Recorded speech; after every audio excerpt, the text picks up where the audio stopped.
Stand for the Pledge of Allegiance. I pledge allegiance to the flag of the United States of America, to the republic for which it stands, one nation, under God, liberty and justice.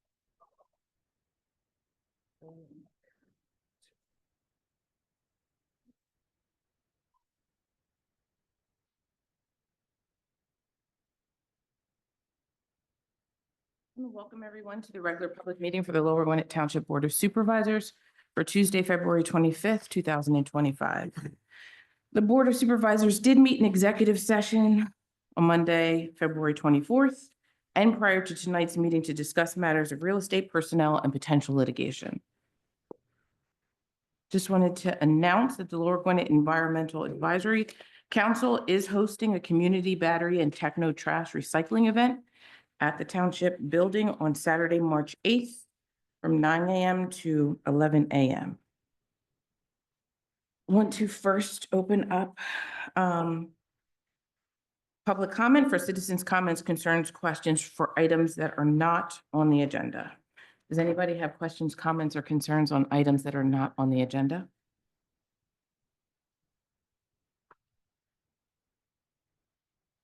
Seeing none. Next up, we have a presentation by an applicant of a proposed list of conditions for 821 North Bethlehem Pike for our zoning hearing board. If you could just state your name, sir. Good evening. My name is Peter Friedman. I'm sorry, you have to use the microphone so the people online can hear you. It should be on. Good evening. My name is Peter Friedman. I'm the attorney for the applicant, whose name is William Goldstein. Mr. Goldstein owns the property at 821 Bethlehem Pike. This property was built in about 1960, consists of about 8 retail stores, some offices, apartments, and 3 warehouse buildings to the rear. All construction at this property was done before my client bought the property. So he didn't create these warehouse buildings that we're about to talk about.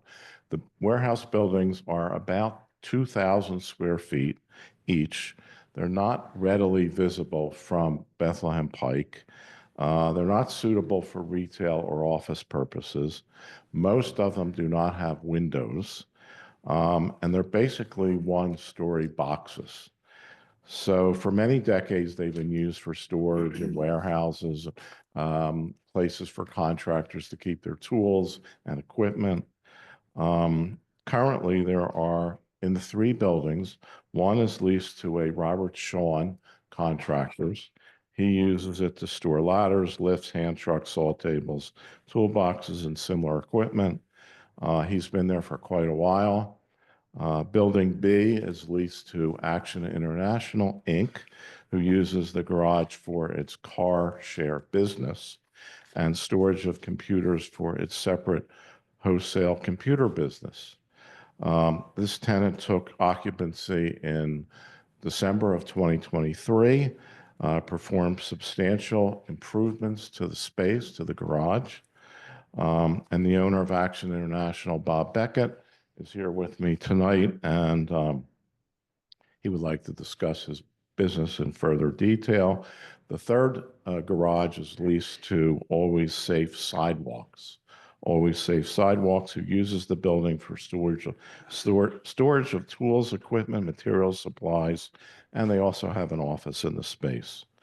Robert Shawn Construction and Always Safe Sidewalks have occupied their respective spaces, their respective garages for many, many years, maybe even decades.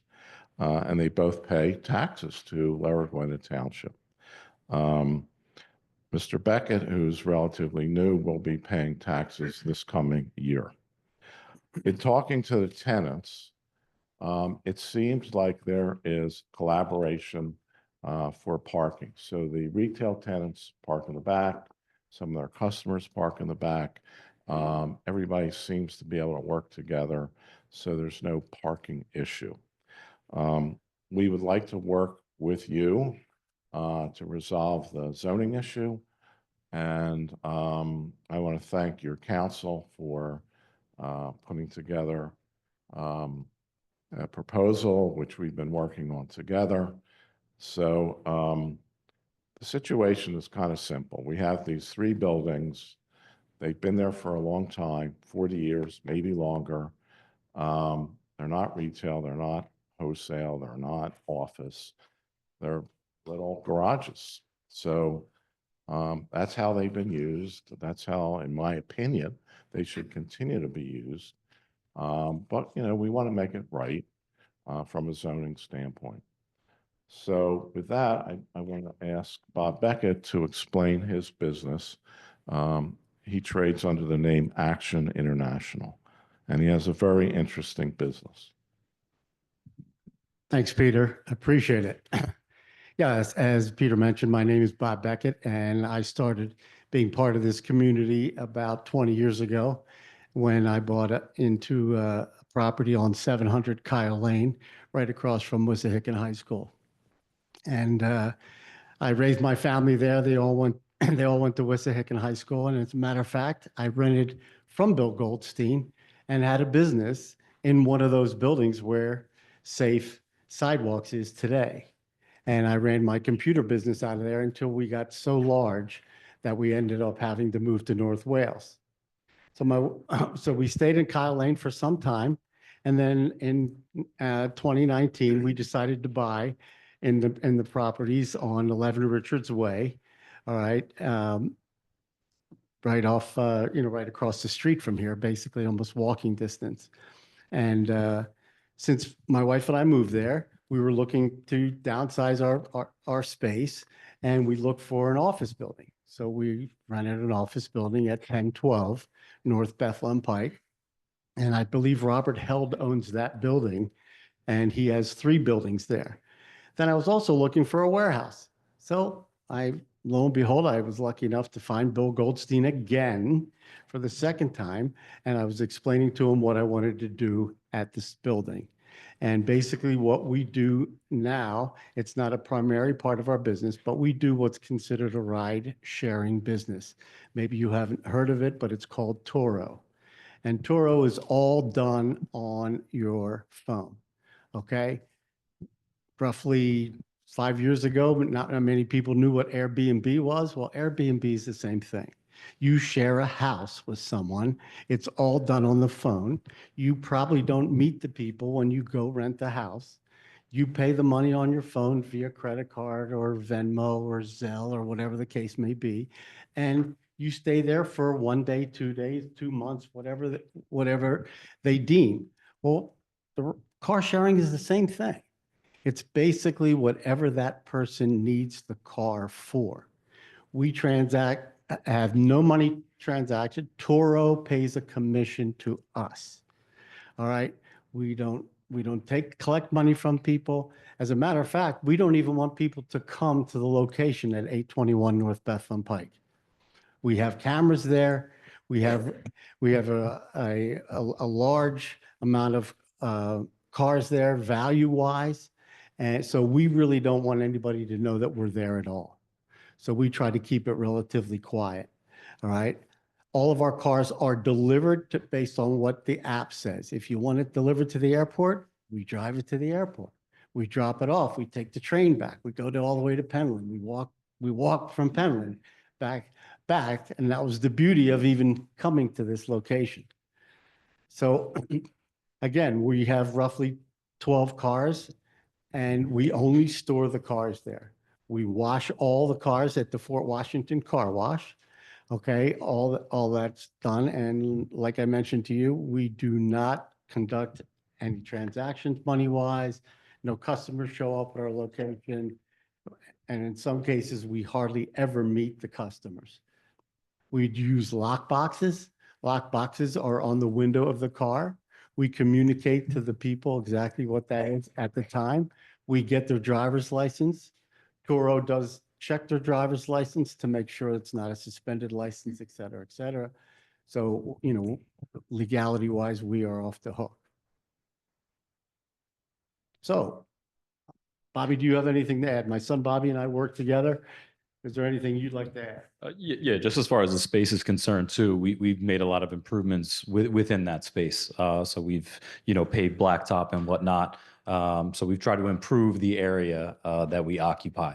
That's another thing. Invested a lot of money in doing that. But like my father said, car sharing platform, no business is done, at that particular location. So that location is used pretty much as the other two tenants on the left and right side of us use it as, just a holding facility, for our goods, so to speak, which in this case, our cars. So other than that, that's all we have.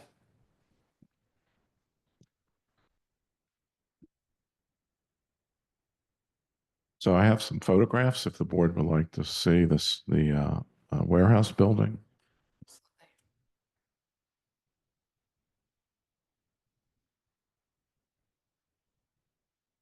Digital copy? Okay.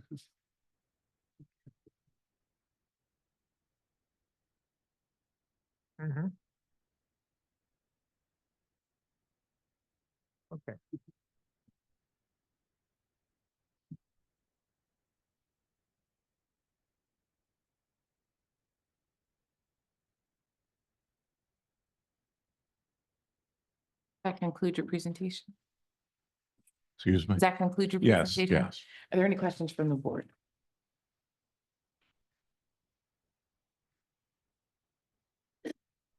Amy, you're good? Any questions? No, good. I just had, and Tessie, you good? Yes, I'm good. Thank you. Okay. Can you just clarify for me, when Turo came to the actual location, like what was that date? What year? When Turo started operating out of that location?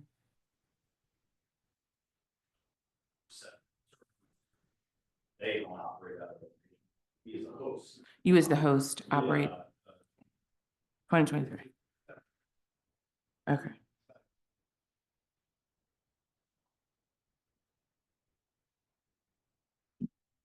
And I'm assuming based on the picture that all the vehicles are always stored outside? Okay.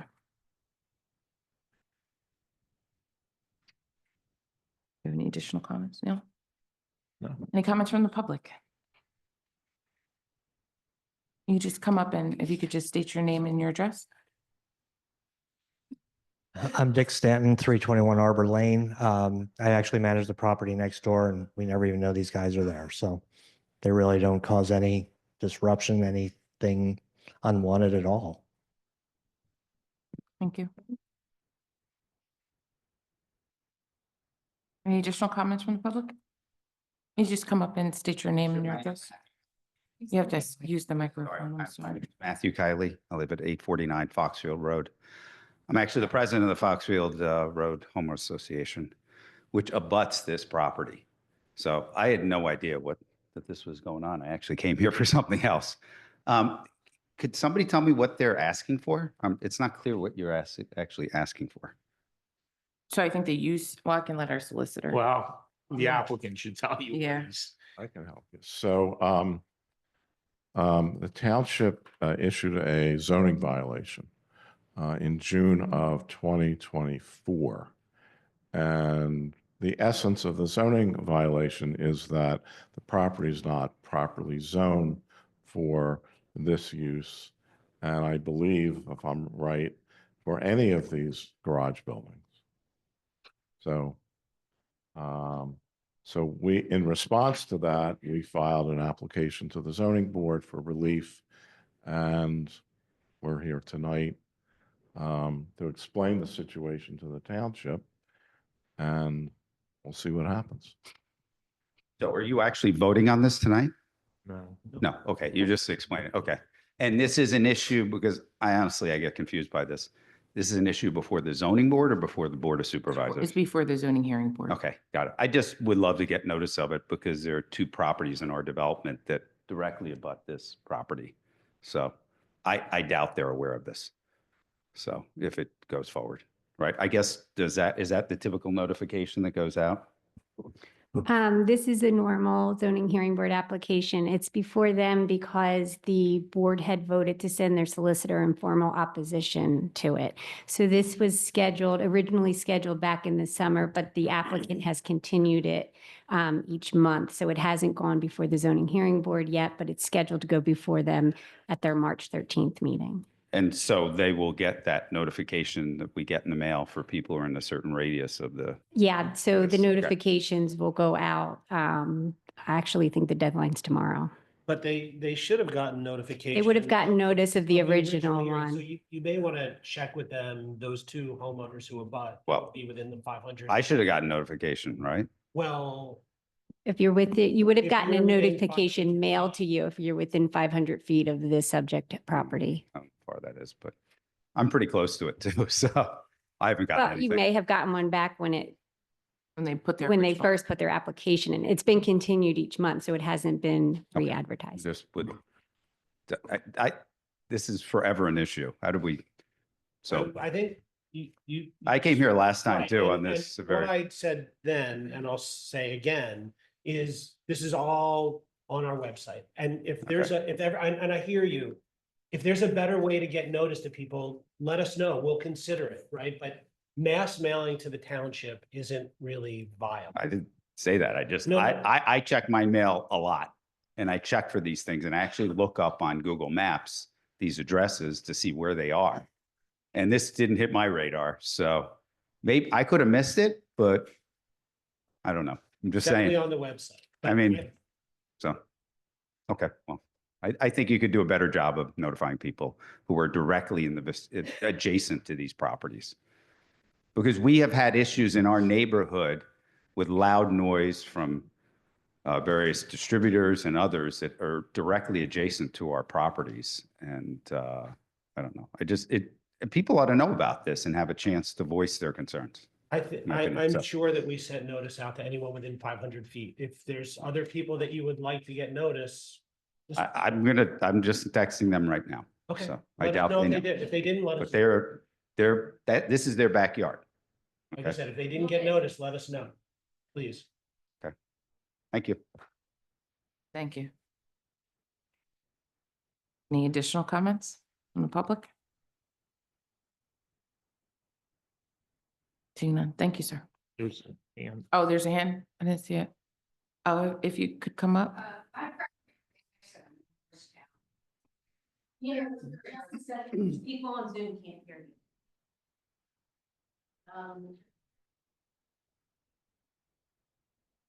Oh, no. My property backs on Norristown.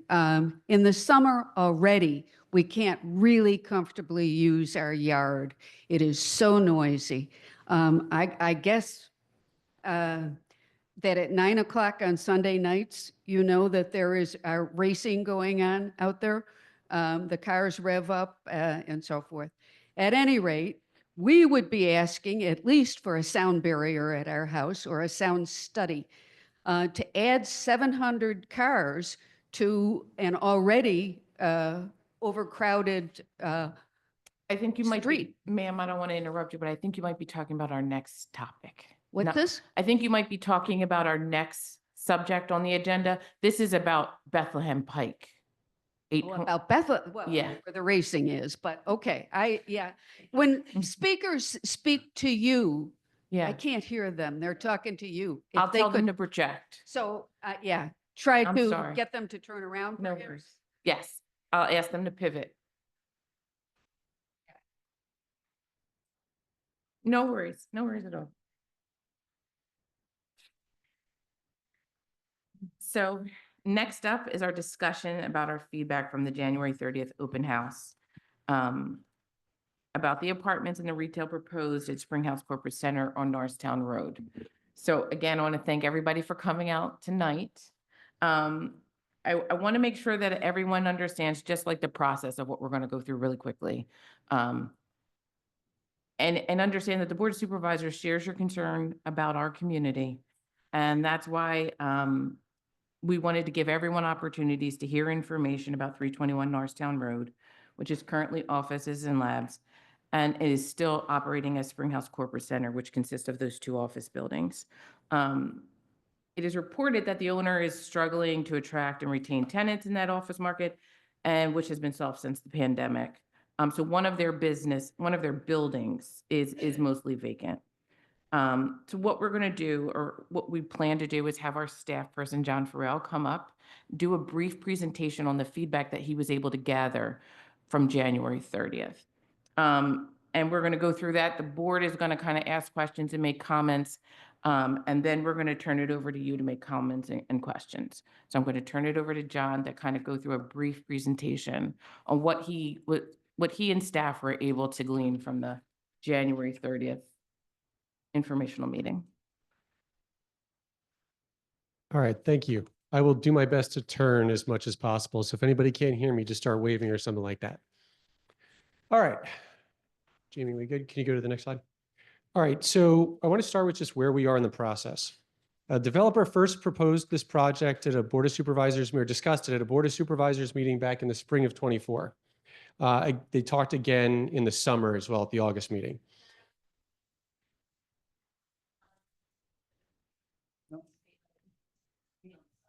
Yep. Perfect. Sorry to my back to you. I don't need that. I can do this. You can talk slower, John, or it's not a race. Yeah, I know. There might be some other comments, so I don't want to take up too much time. So residents clearly expressed some concerns at those early meetings, but not major opposition. Now, I also know the board has spent a lot of time talking to people with individual conversations, emails with different residents, and I know they've heard some feedback both for and against the project. In November, Planning Commission heard very strong opposition from residents at their meeting, and they voted to not recommend the ordinance move forward to be adopted by the board. So the board then had the open house / community conversation in the end of January. They did this because there was a concern that misinformation may have been driving some of the opposition to the project. And the board wanted the open house to serve as an opportunity to both connect with residents and make sure that the correct information was out there. Kind of figure out that with the correct information, is there still opposition, and then why, to get a better picture of that. They also wanted to make sure that folks that weren't comfortable coming to a meeting like this and speaking at a microphone could have a one-on-one conversation with folks. I do want to stress that through this process, this has never been a done deal at any point. Can you go next slide? So what are the board's options at this point in the process? One, they can schedule a public hearing to consider the ordinance as is. Two, they can stop the ordinance process altogether. That would leave the current zoning in place and would not allow the proposed project to move forward. Three, the board has the option to look at revising any parts of the planned ordinance or the proposed ordinance they want that they think could benefit the community and still make the project viable. If the ordinance is approved in any form as is revised, it'll go back to the Planning Commission for their review and discussion. If it gets revised, it will go back to the Planning Commission for their discussion.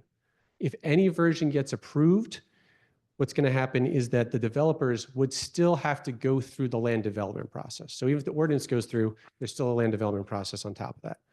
So I just want to make sure everybody kind of is on the same page with where we are in the overall side. So Jamie, can the next slide? So what is the situation? Like, let's talk about the site now to just put a little context around what's being proposed. Now, zoning changes generally can be requested by any property owner in the township. There's no restriction on the size, the type, anything like that. However, just because it's requested, the board is not obligated to grant the zoning change. And when you grant it for one property, it's not setting any kind of precedent that anybody else would be following. Now, one of the office buildings at this site is almost vacant. And it's really a significantly reduced demand for office space that seems to be driving that. And that's not really expected to change anytime soon. Now, we do worry that vacant buildings can provide public safety challenges. And there's also a viable business next door, Bercadia, that we still want to make sure can stay there. Now, the owner has presented a rezoning and redevelopment proposal for consideration. So the board gets to decide, one, is the proposal preferable to having the property remain as vacant office space?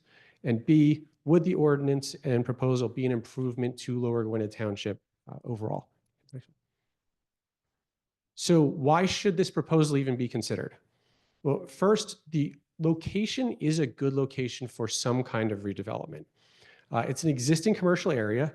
And generally speaking, it's better to redevelop something that's already there than take open space and tear it up and build on it. You want to redevelop if you can, particularly when you have a building whose useful life is nearing its end. Second, it's at the intersection of two major roadways. And they've already, because of the planning that was done for the office buildings, they can handle more traffic than you would see on something like a local road. Now, you will still need to do traffic studies to make sure that any changes in traffic volume could be handled, but being located along 309 is definitely preferable than being in some smaller neighborhood roads. We've also seen that a lot of communities see a real benefit to having a mix of housing types to support local businesses and growth. And we can say that from all analysis, it looks like it would be a net positive impact to the Township and School District from a tax perspective. We will get into some more of those numbers later.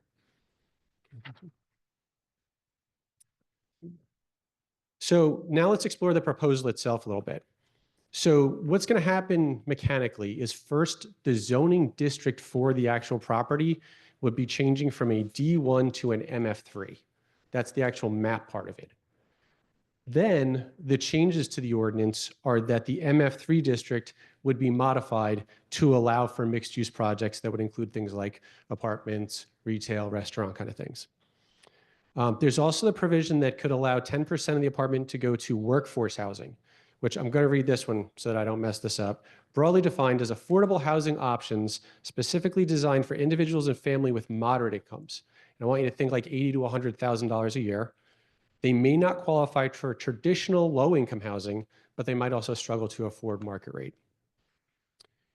Now, the core of the proposal is to keep the existing building that's closer to 309, and then they would, which is the one with Berkadia, the active business, and then demolish the other building, which is the one that's in the picture.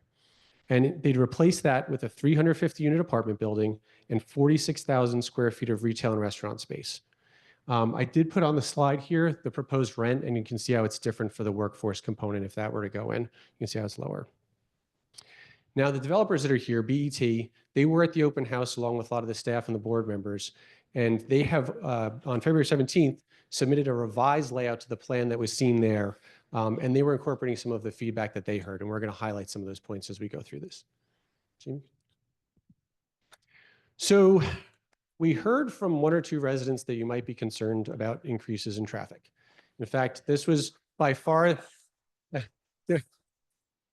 All right, you were paying attention. Good. Little sarcasm. So no, and honestly, this was the most frequent concern we heard from residents that the staffs heard certainly. We understand residents are worried that it's going to increase traffic and worried that adding apartments, retail, and a restaurant could considerably increase both the congestion and noise, which we heard is already seen as a big problem in Lower Gwinnett Township. We also heard concern about the impacts on the Springhouse intersection. That was not included in the initial traffic study that was out there, and people were worried about, you just improved it, what's going to happen to that? We also heard from particularly nearby neighbors that they're worried about having more difficulty getting onto Norristown Road. They would also feel like they'd see and hear a lot more traffic and activity, particularly at night, more so than they do right now after business hours. And there was also concerns that the draft plan only showed one access point, and they were worried about emergency access to the site. So we do have some updates and responses to at least a few of these concerns. The information that developers presented from a traffic engineering perspective, I want everybody to know that the township traffic engineer who's here has to review that. That's part of any application, so he's going to get an independent review from the township. And because you have Norristown Road there that it's onto, PennDOT also gets involved. So you'd actually have that study reviewed by two different entities. It's not just taken and accepted as is. Now, this is a property with an existing office space at the intersection of two highways. So the purpose of the traffic study, kind of referenced this earlier, would be to ensure that the roadway network is really capable of handling the proposed traffic increases. And then if it can't, what modifications would have to happen to make that the case? And that would all be part probably of land development in all likelihood. The township also definitely agrees that we don't want to overburden the Springhouse intersection. And we've talked to the developers. They will include the Springhouse intersection in any future traffic studies should they occur. And for the emergency access, that is another one the developers have addressed with their resubmission. They put multiple access points on the latest sketch. Jamie?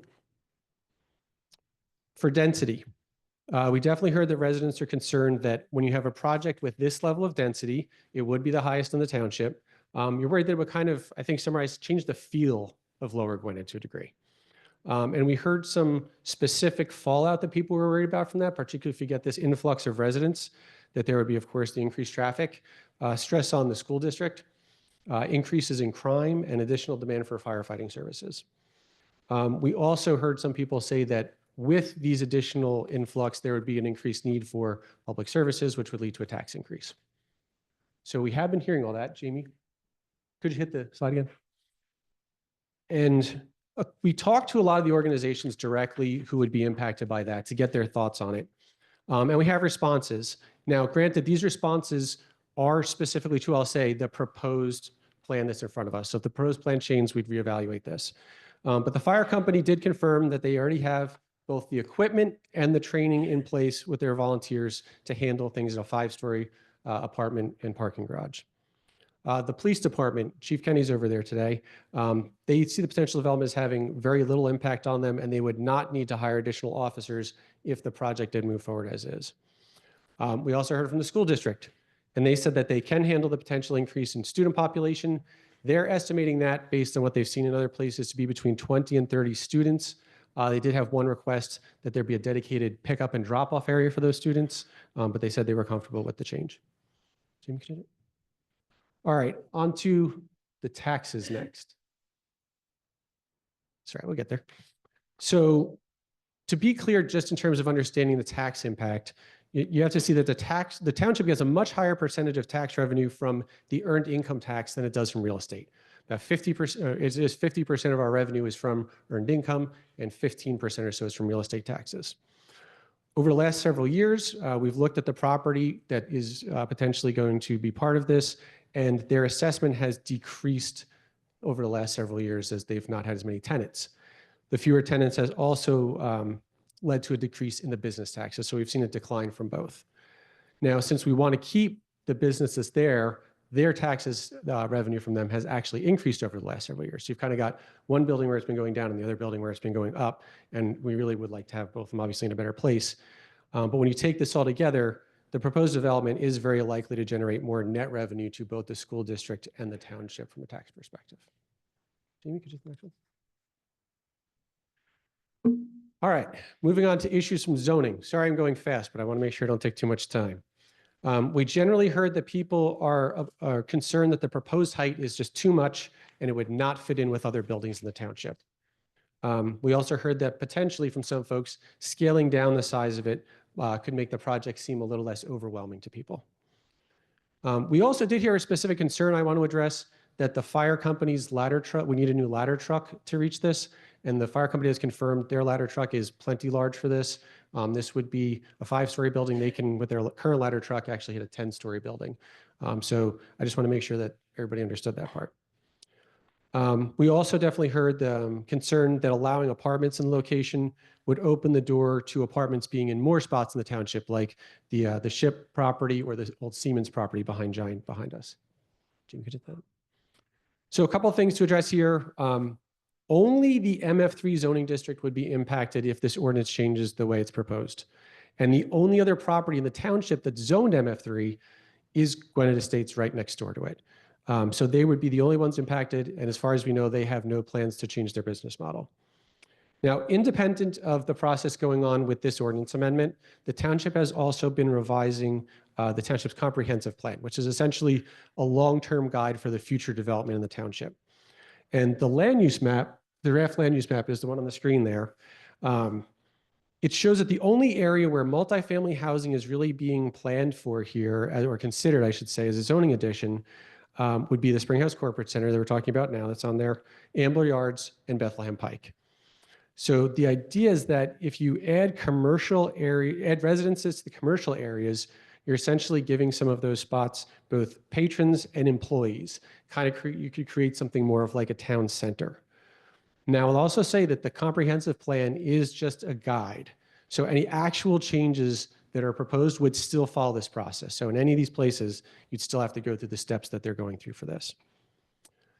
I also want to highlight that rezoning will not set any precedent. And we've actually seen some rezoning in recent years. In 2019, Ship actually got rezoned to allow to be a mixed-use campus. And we have not seen any applications for anywhere else in almost 6 years since then. I'll also add that the Siemens site behind Giant cannot be used for residential properties. There is a deed restriction that was put in by More Products so that it can only ever be something like commercial and industrial there going forward. Jamie, you can do the next one. All right. We also heard mixed feedback on the workforce housing and what I'll call the general need for housing or apartments. We definitely heard that a lot of people didn't understand what need the project is addressing. And I think the briefest way to explain it is that there's a property that's declining there's a property that's needed redevelopment because of the declining need for office space. And I think at the same time, the proposed solution can bring housing as well. There also is definitely some confusion about workforce housing as opposed to low-income housing. I think that was straightened out in a lot of conversations. We also heard some people that thought that if the units are dedicated to workforce housing, then they should go to employees of Lower Gwinnett businesses so that you can maximize benefits to the township. And unfortunately, that's not legal for us to do and would practically be kind of unenforceable. We also did hear from some people who are interested in downsizing from their current homes and want to stay in Lower Gwinnett, but not necessarily be responsible for maintenance of their property. Similarly, we heard that from some folks, there's a need for housing for young adults who are going out and beginning their careers. Now, I say beginning their careers, not necessarily in family mode, because we also hear, we've seen that 1 and 2 bedroom apartments, especially in this price range, are not necessarily ideal for people who have children in the area, which was very much reinforced by what the school district told us as well. Jamie? We also heard from some business owners that they are looking for housing options for people at a variety of salaries. We've heard concerns about renters being problematic, that apartment buildings can decrease property values around them. And we've also heard on the other side that there's concern about what happens to the space if it just sits as an empty office building. We did hear some folks express a preference for single family homes or townhomes. They're seen as by some as having a lower impact on the school district. It doesn't sound from what we've heard from the school district like that's necessarily the case per house or per unit, but we know that concern is definitely heard. We also heard several people convey the sentiment that they like to see the property return to open space. Now, the township does not have the authority to make that demand of the property owner. So to do that, we'd actually have to purchase the property at fair market value, demolish the buildings, and combined, that's going to cost a whole lot of money, like millions of dollars. And you'd also lose the revenue because you're taking the property of the tax roll. So needless to say, that would be a very expensive proposition for the township to undertake. In here. And in the final group, we also received a lot of comments about retail, the retail and restaurant portion. Now, it was interesting because a lot of people that talked about this, their opinion on how the retail should be, whether they thought it was a good idea or a bad idea, was not necessarily how they felt about the apartment. So this really kind of came in as a separate opinion for a lot of folks. Now, one big concern was that the distance of the building from Norristown Road was just too close. And the developers heard this as well. And in their revised proposal, one of the things they did was they pushed any retail buildings or any buildings at the front of the property so that they would then be more than 100 feet from the roadway. We also heard that people were worried about changing the feel of Norristown Road by removing trees and adding that much lighting. The additional setback would definitely mitigate some of that, possibly not all. And then we heard from some people asking a question why the retail should be focused here on Norristown Road rather than on working on Bethlehem Pike. And as the last part, we did hear some people just simply say they'd like to see a nice restaurant there. Jamie? So back to the final point here before we turn it over for discussion. Again, what are the options? What happens next? So again, we're back to you can schedule a public hearing to consider the ordinance amendment as is. The board can stop the ordinance process and leave the office. Research laboratories is really the only uses of the property as it stands. And the third option would be to explore revisions that could potentially be better than a vacant office building. So thank you all for your time. The staff will be here for questions. Thank you, John. Does the board have any questions for John? No? But I think before the board kind of engages in our discussion, I'll turn it to Mr. Tversky, who wants to make some comment. Thank you. As I've noted, every time this issue has come up, I don't get a vote in this. I have to recuse myself. That doesn't mean I'm not interested in the issue. I've lived in the township for more than 20 years. I know a lot of you, many of you are my neighbors.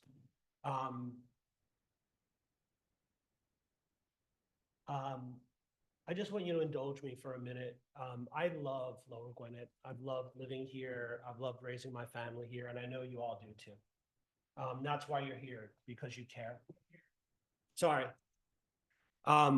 You're here because you care. I understand that. And so do we.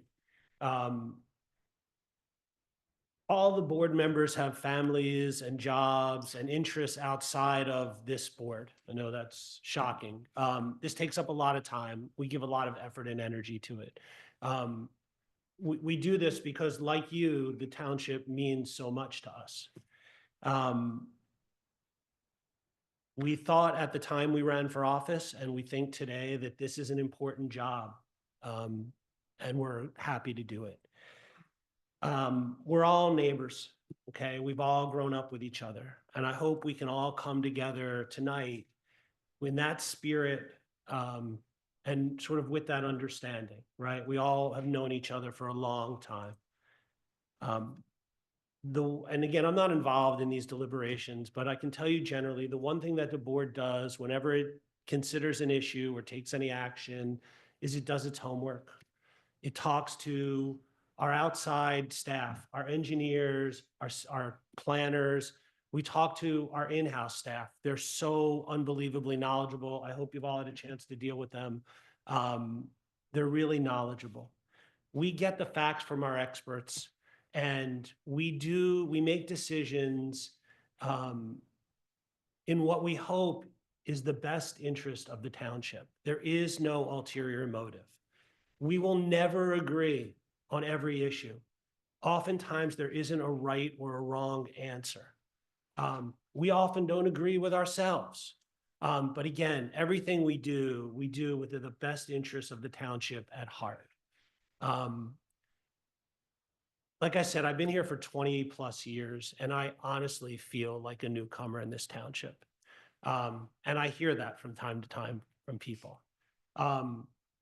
We're all newcomers to some degree. Our chair has been here her whole life. She lives in the house she grew up in. When she lived here, my neighborhood didn't exist. There was no Gwinnett Hunt. There was no Wooded Pond. We all changed her township. Carol Jones is sitting in the back. Sorry to call you out, Carol. Her family owned a lot of Penland. She'll tell you stories about drag racing on Norristown Road on the weekends, okay? Before there were traffic lights, before there were any of these developments. So somebody's always the newcomer, okay? All we do is try to make decisions that we're going to see us forward in the future, what we hope is in the best interest of the township. So I would just ask you all to remember that. We're just volunteers. We're just trying to help out our community. Nobody has any ulterior motive than to doing what we hope is best. So I thank you all for coming tonight, and I just hope everybody just keeps that at heart when they have their comments. And I know there's going to be a lot of them. So thank you for coming. Thank you for indulging me. Thank you, Mr. Twersky. And to that end, I just want to kind of set the stage for, I hope that we can have a lively discussion and an engaged discourse. I enjoy that. Kind of to Mr. Twersky's point, I have lived here my entire life. And I think everybody on this board, one of the reasons I like this board so much is that we don't agree quite often. And we engage in lively discussions for extended periods of time quite often. And I think that's needed because that discourse means that we're representing the entirety of the community. And I think that is our purpose. I don't have any ulterior motives outside of I want to do what's best for Lower Gwinnett. Like the chair explained, I've lived here my whole life, but I am a fourth generation resident, like many in Lower Gwinnett. The township does not look anything like what it looked like when I grew up at all. And as the different changes occurred, I remember going with my parents to the township building and having these types of discussions and having these types of conversations. When Jesse's Motel was across the street before it became Gennardi's, we had these types of discussions. When Gwen Air and Gwen Hunt came, when it was just a field, we had these types of discussions. So this is not uncommon. I think that they're needed. And I think that being engaged shows that we all care about our community and with that same passion that this board does. We are all volunteers. We are all working and have kids that we care for, in addition to investing this time and trying to ensure that our township not only remains a beautiful, wonderful place to live, but that we're planning for our future and for our future kids and generations to come, that they get to enjoy it the same way that we do. So what was brought to us was this, this development proposal. It is for 321 Norristown Road. I think John did a wonderful job, and thank you, John, for putting together and compiling what happened on January 30th. And really, that was an opportunity for us to make sure that everybody had an opportunity to ask all of the questions that they want, gather as much information that they could, and then tell us how you feel. Like, tell us how you feel tangibly. Tell us why you hate it or why you don't want it. But being as tangible as you can, because that concrete information helps us not only with this development, and let's just say something happens and this doesn't move forward, so that we know what your thoughts and feelings are moving forward as we progress. Because as John presented, we're in the midst of a comprehensive plan. So during that comprehensive plan process, we've asked the community, give us your feedback, tell us what you think, tell us what you want the township to look like. A lot of people said residential. And I think it was more concentrated around our major arteries, and that's understandable. But that was one of the feedback items that we received. A lot of people wanted to preserve open space, understandably, and have access to walking trails. That made sense, that connected them to different areas without the township. So I'm open to hearing what everybody else has to say, but also I want to make sure that the other board members get an opportunity to share their thoughts. I will be very brief. I just want to thank you guys all for coming and participating in this process. A lot of the feedback that I received, well, some of the feedback I received was that perhaps the board was trying to covertly shuffle this change through without letting anybody know. And I want you to know that that's not how this board operates. And I hope, I hope that you guys coming and participating in this process sort of dispels you of that notion. I think this process makes everything better. Hearing from you guys, hearing what your concerns are, going back to the developer, see if we can address the concerns, going back to this board and talking about whether we think that it's worth pursuing. It's important. And this process, even though we're not all going to agree, no deal has been made, no decision is final, and it's important that we hear from you. And so I appreciate you being here. And I agree with what my colleagues said. Thank you. So I just want to thank you for coming out. I love the fact that everyone came out to the open house. I love the fact that this room is packed. We're hearing your thoughts and what you want. I love the passion for our township, because that's what we all up here have. This is what I love to see. Now, I was a little taken aback during the open house that people thought that this was a done deal, and no matter what I said, it seemed like there was doubt on that. We're at the very beginning process. We're doing our information gathering, and that's exactly, we're getting the information we want. I'm not quite sure why that was in a lot of your minds, that this was a done deal. And just some other information out there that was not accurate. I'm not sure how that information got out there, but we're here, we're open to discussions. Whatever you need to know, we'll let you know. I am one of the newer residents here. I've been here for 7 years, but that to me doesn't make my want for this township to be the best it is. I moved here because I love this area. This is the best area I have ever lived in. I have kids here. They all go to their elementary, middle school at Wissahickon. My roots, I'm building my roots here. What I want, I'm going to be here long term. I want what's best for this township going forward, because I'm going to be here for decades. It's not like I'm going to pick up and leave. So the decisions that we make is for the best of this township. I believe that to do that, every option needs to be discussed and explored. That's what we owe it to all of the residents. Doesn't mean we're going to go one way or another, but we're just exploring. We have to ask the questions. We have to look into it. So just because we're doing that doesn't mean it's a done deal, right? We're doing what we've been tasked to do. So I love the discussion. There was a couple, things that, people were threatening me from across the room, and people were saying certain things. They weren't having discussions. They were belittling anything that I had said.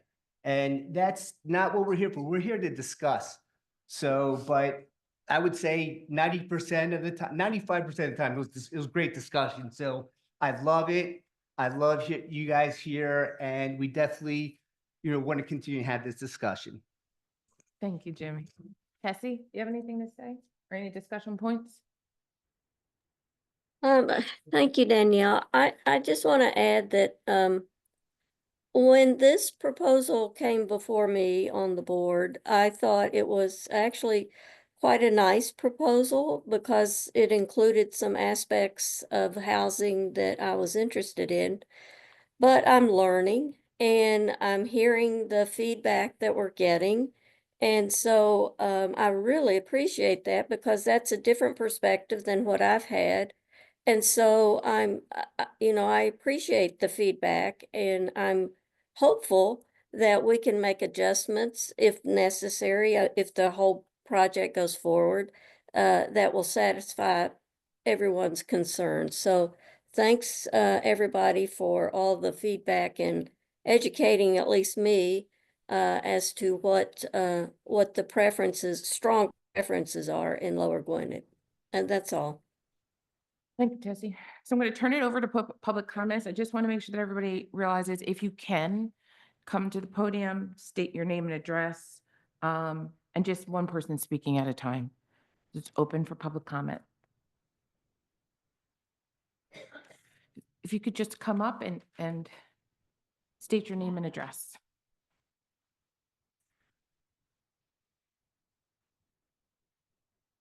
Hello, I've never done this before. Iris Farag. I live on 1208 Carriage Circle, and everything sounds great. The project itself. My only issue that I don't understand, and I'm hoping you guys can explain, is this particular location, why it was chosen. I love the survey we did, or you guys did, and asked us what our priorities are and what we thought was important. So I'm not sure how this fits into what the survey outcome came out to. What would satisfy parts of that survey? So we're talking about adding housing and we're talking about adding retail. And at the same time, the Bethlehem Pike, which is really is where we're trying to develop, we can't even develop that, and we're putting in warehouses on Bethlehem Pike. And did you say your last name is Sky? No, it's Farag. Farag. I'm sorry. I couldn't It's hear. fine. Ms. Farag, so this property was for sale. Okay. So this individual sought to purchase this property and brought forth You're talking about the one on Bethlehem Pike? No, I'm talking about. The one on Norristown? Yes. Oh, yes. No, I understand. Oh, But okay, we're okay. discussing what we're doing with this particular property, with whoever buys it, correct? Well, we're kind of talking about making actually a zoning amendment as And- it relates to this property, Right. 321, So we're changing the zoning to mixed use, potentially. potentially, yes. Yeah, I mean, I think that's.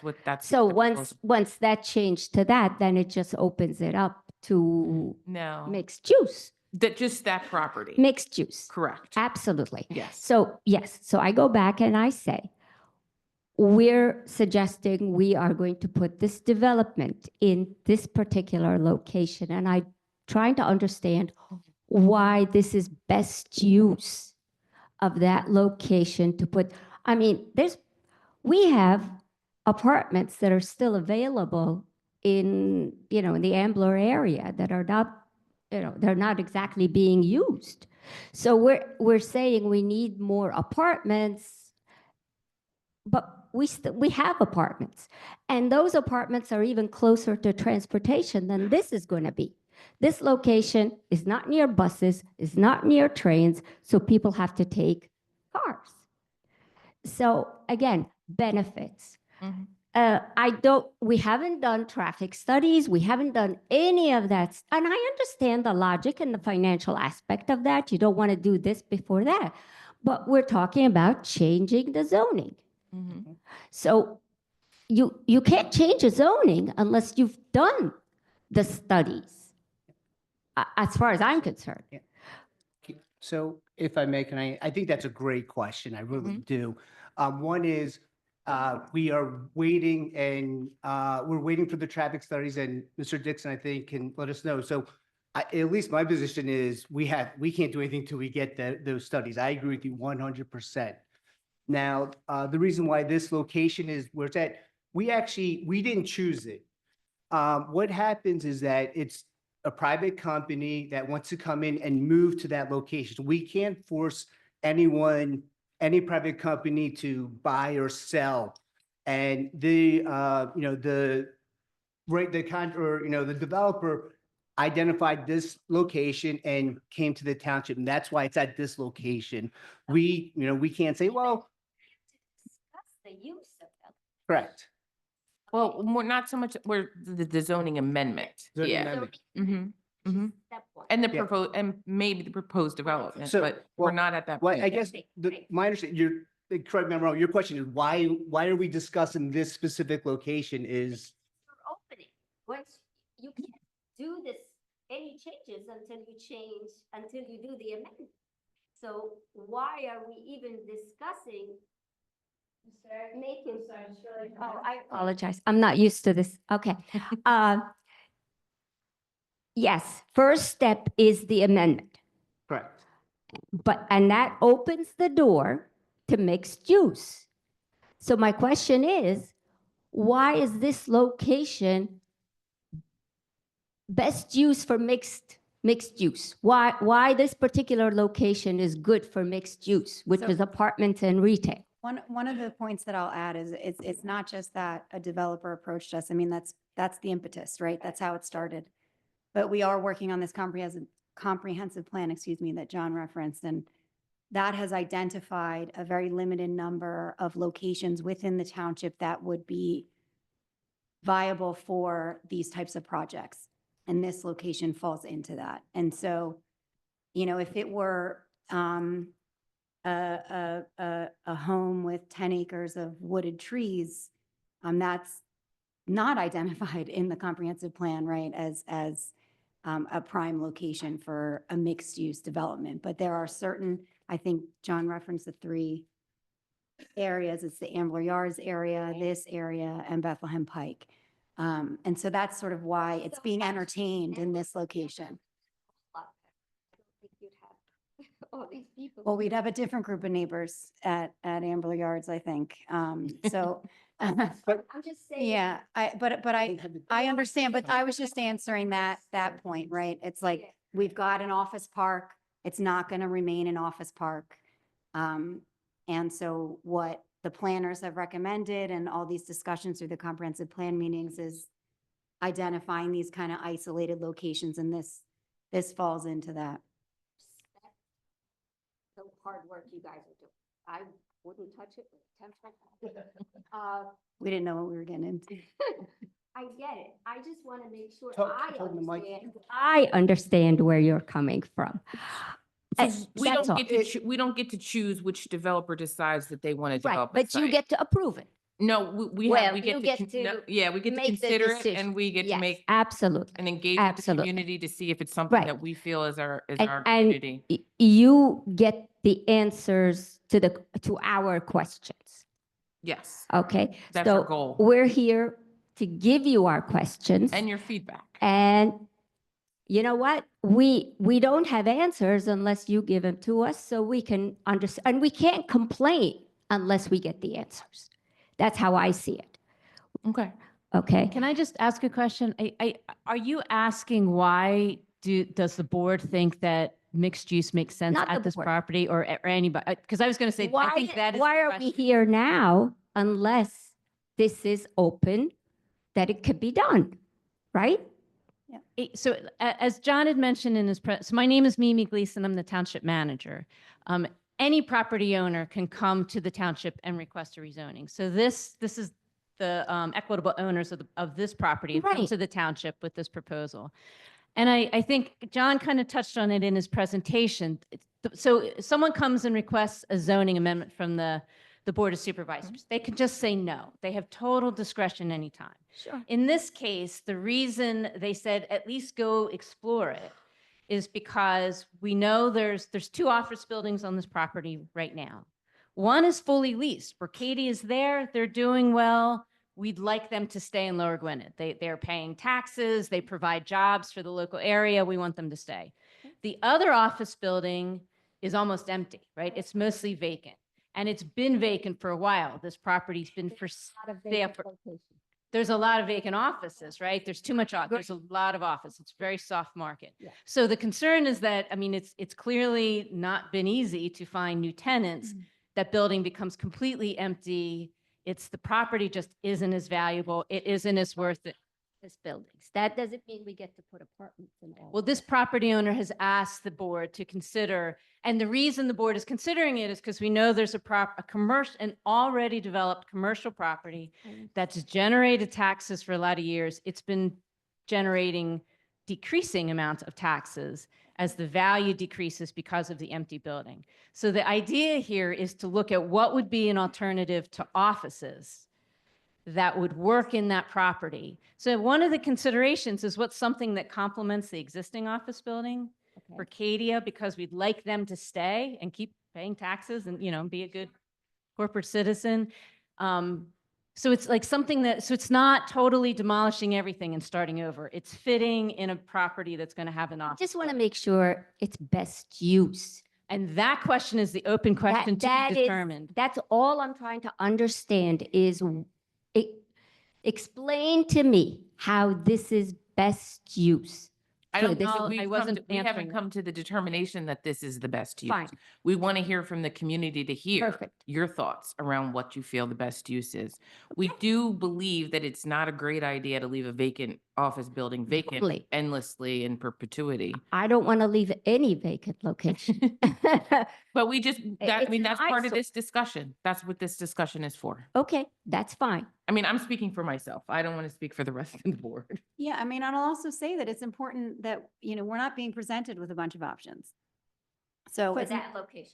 for that location. So while I'm not saying that we are going to accept any, right, no, of course, and that's. Not the best option, so we're going to take. Right, but as I was saying, I'm not saying it's because it's the only options that's been Okay. presented, but we're not in a position where we can turn it into a park or, do you understand what I'm saying? I So totally do, but at the it's same not time, just that somebody came to us and gave this presentation. As Tessie mentioned, they came to us, they presented us with a project that we thought looked nice. We engaged in public discussion at 2 public meetings. I know, And it was part of our comprehensive plan and I get it. so we were engaging in the process. Let's just make sure it's not because, oh, this is the best option we have for this location. Let's make, even if we have to wait until we get something even really better. But I mean, I'm thrilled that you guys changed the setback from 40 to 100. Because the 40 would We have haven't been. changed We didn't absolutely- change Well, anything. the presentation, Yeah. Yeah. okay? The The developers. setback, Mhm. yes, and that is what I'm trying to say. I think that's good, although I'd like to take it back to 200 again, but that's my opinion. Anyway, I've taken up way too much time. Thank you. Thank you, ma'am. If you want to come up, you can state your name and your If you address. just want to form a line, is that okay, chief? I mean, just. Yeah. You don't have to stand. No, but. Okay, hello. I got a suggestion for all of you. Chastity Bruno, 930 Redstone. I do what the school district does, put a 2-minute time limit because we will be here till 11 o'clock. We're not at night. restricting anyone. How about we do that? Anyone want to do that? Anyway. I mean, if you want to restrict, if you want to No, restrict. I gotta go. My question, I actually was not going to ask this question, but I am now because I just saw 4 pages of slides summarizing all of the feedback that you got from the residents. And of those 4 pages, there was maybe 3 positive, 3 out of those 4 pages.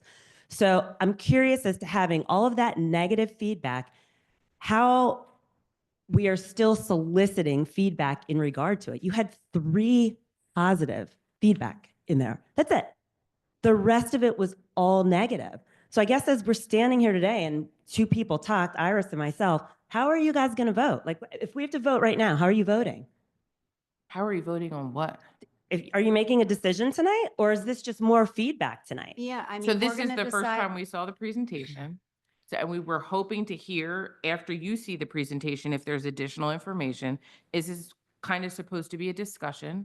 And I think at the end, John kind of outlined what the possible next steps could or would be. Okay, so then I guess with seeing that presentation, I want to see the information that backs up the statements that are made in the presentation. That's all. Do you want the citations? Yeah, like I want to know who did we speak to at the school board that said, oh, we're capable of handling this? Because at the Okay. end of January, we were not. And there's a lot of other studies that are done. So I'm just saying I'd like to see the support to back up that particular document. That's Yep. all. I think that's a very good question. That's all. I mean, that was a lot of information that was now kind of in there. So where's the documentation and support to back that up? That's all. I think what we can do is we can pull together this presentation, the citations and the information. I know that some of it was via emails and you know, direct communication with the township staff. And we can link that information online. That'd be great. Thank you. Okay. Who's next? Hi, Donald Sesso, Gypsy Hill Road, 45 years. My first question is, why do you have to recuse yourself? What's your reason? The developer is sorry. The developer's a law firm. We're not involved in this project, but we do other work for the developer. That's why I'm recused. Second thing is, I believe you said there's estimated 350 units, apartments. Yeah, Okay. And I think you said 15 acres of land? I think it was I think it was more like 25 I thought acres you of said land. 15. 15 what? Density that's proposed in the ordinance is 15 dwelling units per acre. I think that may have been the 15 that you saw. And it's just Okay. how you come to the calculation of for their 350. Okay. Yeah. So I live on Gypsy Hill Road. We have 27 families on 25 acres. So to me, this seems extremely congested. And again, open spaces. And now if you're going to, I think you said one option might be to go down instead of 350 apartments less. Mm-hmm. And I would hope if that's the case, you get more open spaces because this seems way too congested to me. A lot of other issues, but I don't want to take time, let somebody else take that time. Just to clarify, so you're talking about the building not being as dense, but the open space, I think is going to be the open space that exists on the property.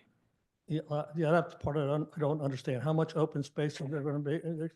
I don't know if that was even And outlined. also, on the photos you had, they're nice. Now, I live here 45 years, but I can't place exactly what you're talking about. I know where Giant is. Does the property Oh, touch where Giant? Bercadia? Norristown Road towards Upper Dublin. Towards Upper Dublin. Go under the overpass on. Is it across in Gwynedd Mercy School? No, the Towards other Upper way, the Dublin. other way, Go down Norristown Road. towards Maple Glen. Where's the exit, 309? Yeah. Go under Okay. 309. Yeah, okay, that clarified Yes. major for me. Yeah. Okay, thank you. Thank you, sir.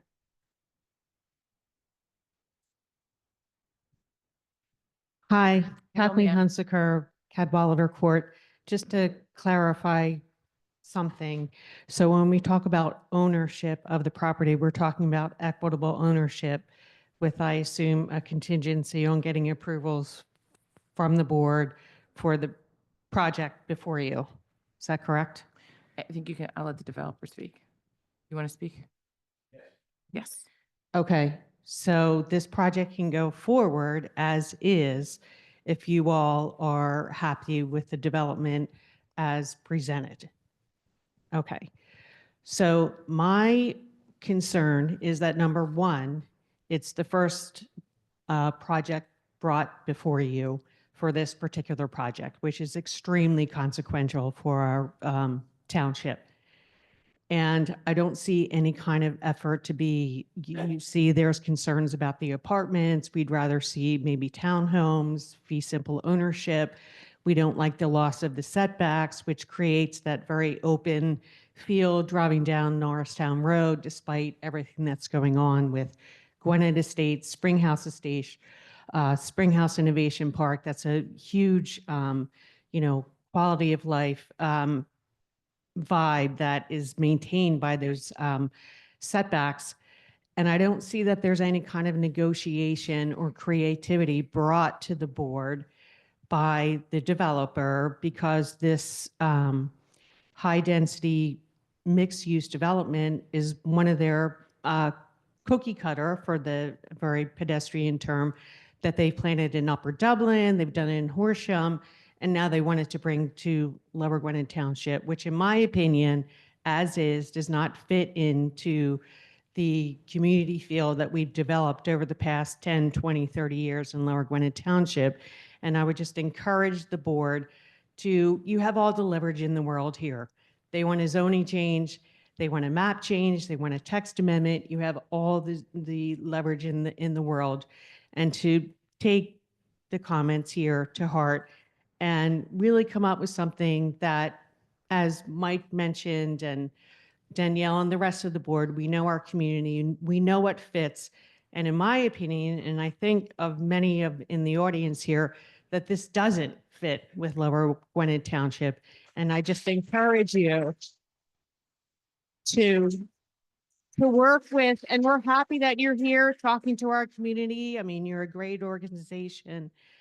You do wonderful work, but we can get a lot more creative. People want to be here in Lower Gwinnett Township. So we can develop something much more creative, fitting with our community. I just encourage you all to do that. Thank you. Kath, can you stay up there for 1 second? What fits? You mentioned townhomes, but we heard concerns about schools. Townhomes is going to bring a bunch of kids to the schools, right? We know that. So what fits? Apartments? Would anybody ever be okay? Like this crowd, would anyone ever be okay with an apartment? Well, I know in the past, like the Ambler Yards has asked for apartments. We didn't like that. I think over the years that apartment concepts have come before the board. They never percolated out of business in zoning subcommittee, never got up to this level. We have But a I bunch of think that, abandoned buildings. I mean, that's, but townhomes could, it's a 55 and above, then you're not going to get the school-age children. yeah. I mean, there's just a lot more to explore here. And like I said, this is very consequential. I understand location, but people want to come to Lower Gwinnett Township. You have, there's a lot to consider here. This is your first proposal. It's not going to be the end. It's not going to be the last one. It's not the first proposal. Well, the one that you're exposing to the township, to the residents. Perhaps, but this So- is not in any way our first proposal. Okay. Sure. So my name is Michael Markman. I'm the president of BT Investments. First of all, If you could just turn in so everybody can see you. yeah, so first of all, this property is currently in default, as in with a special servicer. One building is occupied by Bercadia, and they've made their intention known to us that they will leave the building if the property is not sold to somebody who can maintain it the way we can. So with the current ownership, Bercadia will leave and vacate their building. So it's in about a 5-property portfolio, and it's going to be empty if it doesn't get developed. That's the first thing. The second thing is we are listening. We've actually voluntarily made a change to the plan already, which we'd like to show you without any feedback except what we heard at the meeting. And we're happy to listen and to make changes, and we do that everywhere we go. We've developed, this is not a cookie cutter development. This particular development, we looked at the surrounding architecture. We looked at the fact that 309 is here. We looked at the office building. There's not many mixed use properties that have office and retail and residential. And what we're trying to do is put something together. We met with both our neighbors, our immediate neighbors. We met with the golf course, and we met with the Gwinnett Estates next door. We agreed to put in additional trails for them. And this will continue. We are not set on doing what you see. We are happy to listen, and we were happy to modify our plan to satisfy the needs of the township. So if you're absolutely against apartments, I can't really satisfy you, because if you don't want apartments, that's your predisposition. I can tell you these will be luxury apartments that will be beautiful and will be occupied predominantly by people in the township. You might have some people moving into the township to live there, but predominantly by people in the township that need a nice place to live. And once again, there's nothing cookie cutter about this. We've hired new architects, new engineers, new traffic study people. And what we're trying to do is put together something that we perceive could work here if there are other ideas. We're happy to listen to them and we're happy to modify our plan. So this is not a done deal. No one's actually ever told us it's a done deal. And do you think I enjoy coming to these meetings and get yelled at by hundreds of people? No, but as you work through the process, generally some people will be satisfied. I can tell you if you don't want apartments, period, you're never going to be satisfied. But as you go through the process, we're willing to modify things and make changes to try to make more people happy. And that's why we're here and that's why we're listening. And I can tell you, we've already made changes. And I'm going to let Peter Clellan, our VP of Development, talk about the plan and the changes we made. And by the way, this is the first one. There can be plenty more. We're listening and we will continue to listen. So thank you. We have it under agreement. Yes. And we've had it under agreement for about a year and we've been talking to the township for about a year. And honestly, we don't own it. It's not, we have it under agreement of sale. Hang on a sec. We just need to get your name so people, and get a microphone so that people can hear online. Otherwise, Yeah. we're sort Well, of. I'm going to let, just for now, Pete to describe the new plan and talk about the changes we made. By the way, with no one asking us to do it except listening to the feedback, we've made these changes and we're willing to make plenty more. So. Yeah, I'll keep this very brief. The plan on the screen was revised in response essentially to the comments about the open space and the trees that exist along the property frontage. So you can see that we split the retail up, turned it sideways. We increased the setback from the road to 100 feet. That's the second dotted line in the parking lot area along the frontage. So that's the building setback. And then the other dotted lines a little bit closer would be a 75-foot paving setback to Norristown Road. So that's the change on this plan. And that was done directly in response to the comments that we received about maintaining the trees that existed out there and increasing the space between the development and the road. And then John had also mentioned the additional emergency access. And I just want to be clear, we're not adding any additional normal access points. We're still only utilizing the existing driveway, the existing signal for the day-to-day operations. On the left side of the page, in response to a comment from the fire department about having emergency access, there's been a gray area added close to what's labeled as ramp D there in the lower left corner for an emergency access that would only be for fire department emergency use in the event that the main access was for some reason blocked when they needed to get into the development. So. Thank you. Thank you. Just Eric Holmquist, 1500 Evans Road. Just a couple of comments, just general comments, but I do have two relatively straightforward questions. But I appreciate the comments from colleagues at BET as you talked about that. We may be able to shortcut all this. You said if you don't want apartments, okay, we don't want apartments. So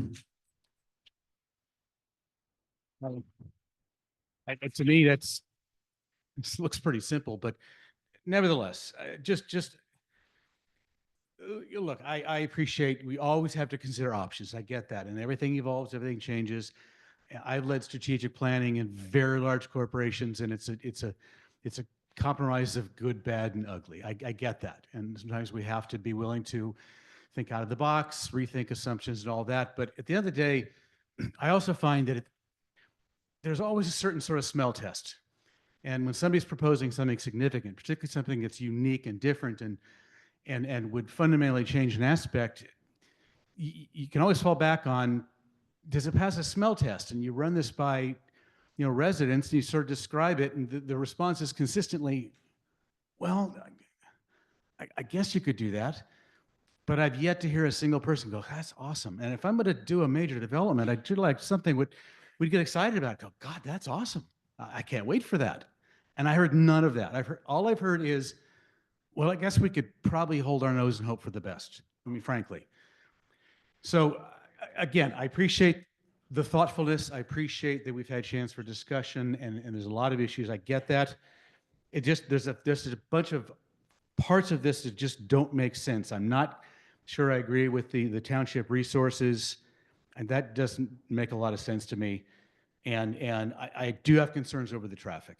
I think that's a concern, and all the things we talked about. But to get to the point, I do have two questions, if you'd indulge me. Is one, the single point is a concern. I can't imagine we would consider development of this size with one point of ingress and egress. So I just want to know, would that, if you chose to move forward, would that be allowed under current township code to have a development of that size that only has one point of entry? I don't care about emergency points. Routine exit and entry and exit would the current code allow for that? I believe so, but I think it's a traffic engineering conversation, so I'm going to let our traffic engineer speak to that. Mr. Dixon? Yes, that would be permitted. You hear me? Yeah. Yeah, it would be permitted. There has been concerns, as mentioned, about emergency access. That was brought up very early in the process, and they've incorporated that into this latest plan that you see here. So one thing to keep in mind as well, just not the township, but PennDOT also ultimately has control over access to Norristown Road since they own the road. And, they would be part of the review and permitting process for this as well. Okay. I mean, there's a can you do it and there's a should you do it. I was curious, can you do it? But my request would be, if you do consider this, I think it should be a requirement. It has to have 2 points of ingress and egress, because otherwise this is just a disaster waiting to happen. And then the second question is my understanding, please correct me if I'm wrong, is another thing that the board has to consider is a new public works building at some point. And have you at least contemplated the possibility of using that property for that? We have. Okay, is that a viable possibility? It is not. Okay, and can you share why it isn't? And if not, I understand, that's fine. Yeah. Or if that's a long, messy Can we let John conversation. cut- John can speak to it, and I think he'll be brief, but there is information on our website, the presentation you did at the end of the year, right? Where you looked at all the Yeah. the other Okay. properties. And So if there's it something to go more find, details, I'm but happy to John do can that. briefly I speak think to the that. net of it is, I'm not comfortable we've explored all possible options, one of which is certainly wait till the economy strengthens a bit and we have more commercial demand. Yeah.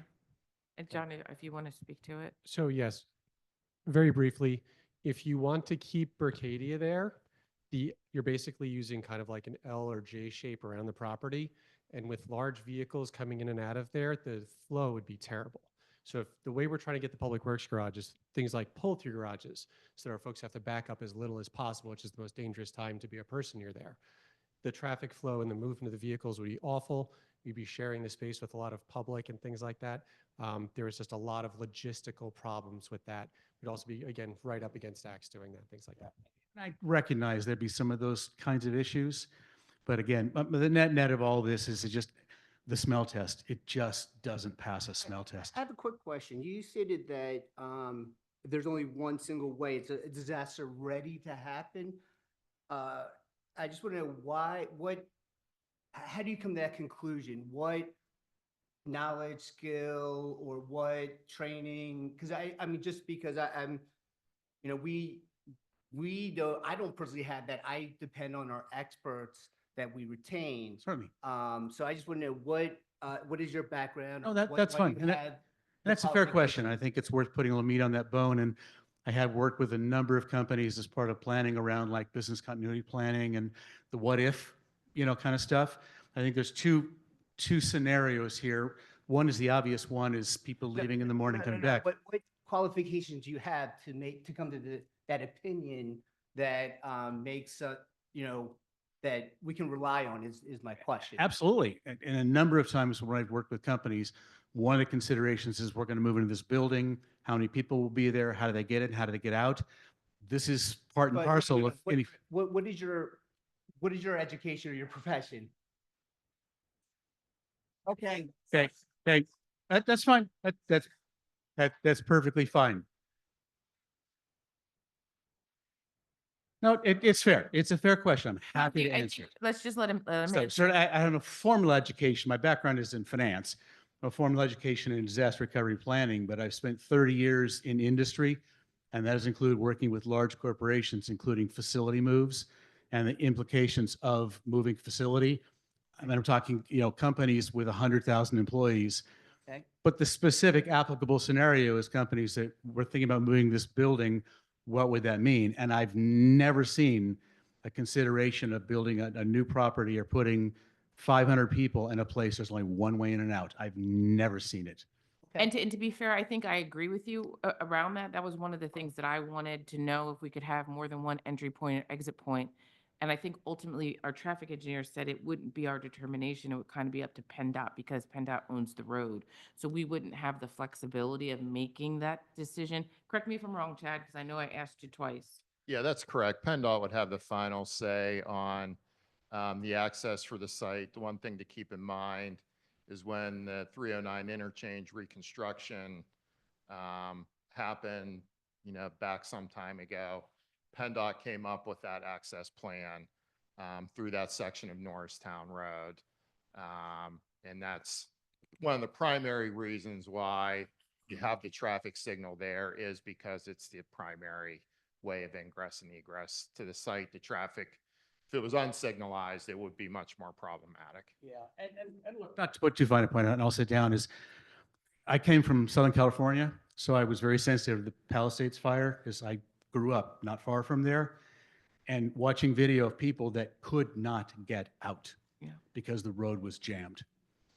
So again, it's a very real possibility I think that that's why we shared that if same. all of a sudden 500 people need to be away from there, it's Yeah. not good. Thank you for your time. I appreciate your time. Thank you. Thank you. There's, I know that I know two people bumped you, Mr. Stanton, but there's one person that's been online for a long time with their hand raised, and then we'll go directly back to you. Is it Ms. Katz online? If you're ready, Thank you. you can just state your name and address. It's Leslie Katz, 23 Cadwallader. So I just have a few comments. I'd like to thank the board for all of their work, because I know how difficult this is. I don't disagree with the idea of apartments, and I don't necessarily disagree with the multi-use, but I have a number of concerns and a number of suggestions I'd like to make. The first is, I do think that the number of apartments is highly dense, and I'm not sure it fits with the aesthetic of Lower Gwinnett.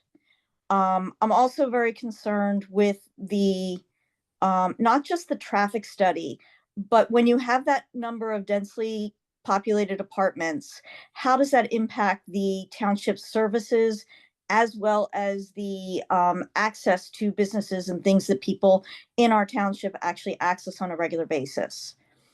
And are we ready for that kind of increase in our population? I'm concerned about the price of the apartments and whether we're going to have a population that can actually afford them, and that all of those apartments would actually be full with the number that they're proposing at this point.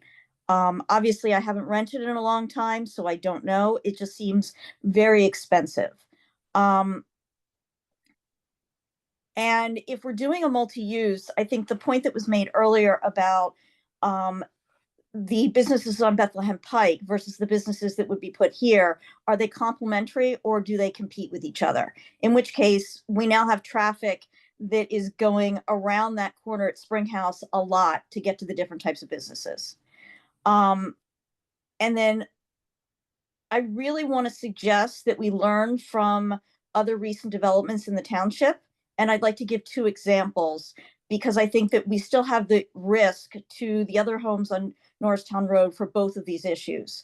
One is Gwynedd Mercy University put in, when they put in their field, the lights and the sound system. The Gwen Air development, the lights at night make it look like it's daytime in some people's backyards.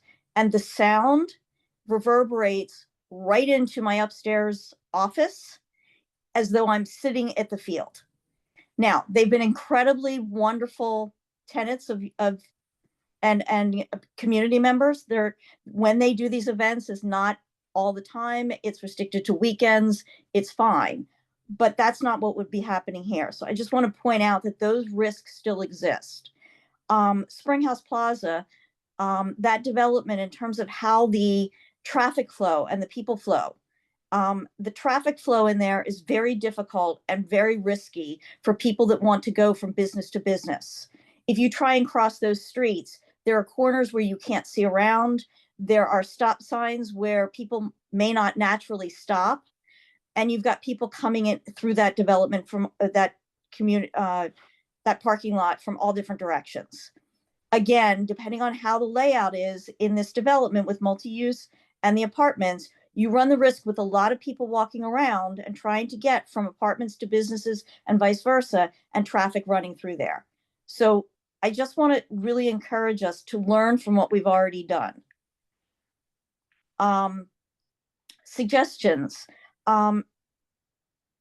Evaluate what went right and what's good and bad about current developments that have happened.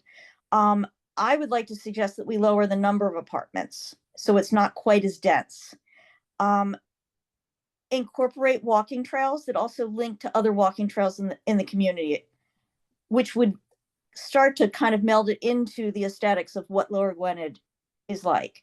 And I really want to encourage us to do some real comparisons of other rentals in our area that are at this price point, and how full are these apartments? How often do they go empty? Because if they are, we just swap out an empty office building for empty apartments, and that's no better. I don't know if that's the case or not. I just want to encourage us to do that. And I do think that we can get creative with how we look at this and how we incorporate it in Lower Gwinnett. Thank you very much for listening. Thank you. If I can just address some of those questions. First of all, You can talk to turn them. around. Okay. You can talk to them. I Yeah. can still hear you. Promenade at Upper Dublin has 402 apartment units. If you walked in today to rent a unit, the prices are very similar, and there's 2 available. 2 units are available. If you look at the retail, the only space that's not accounted for at this point is the former Gung Cha Bubble Tea, which is 600 square feet. That retails 140,000 square feet. This retail is, I don't know, 46,000 square feet. So that's much larger, and it's completely full. But the apartments are a similar price point. And I can tell you across the board, we're very sensitive to keeping our apartments full. We have a lot of apartment units. We're basically running 98% occupied at this point, and they're similar. Most of them are similar price points. The ones that aren't are also 98% occupied, because we're always listening to what people can afford, and we're adjusting. And we are long-term owners. We continue to own the property. It's in a trust with Bruce Toll's children and myself, so we're partners, and we make sure that the apartments stay full. As far as the connections, we've already proposed a multitude of connections to the surrounding properties, and it would be our intention to put those connections in as part of this development. So, thank you. I'm sorry, Mr. Stanton, that we bumped you. Come on. Hello again, Dick Stanton, 321 Arbor Lane. Is it on? I believe so, is it? Okay. Yeah. So to counter your point, yes, your retail's full in the promenade, but that's on Welsh Road, which is a heavily commercial corridor. This would be the only retail in that area. You're not getting the traffic count going by. You've run the very great risk that we're going to be trading an empty office building for maybe 30,000 square feet of empty retail space.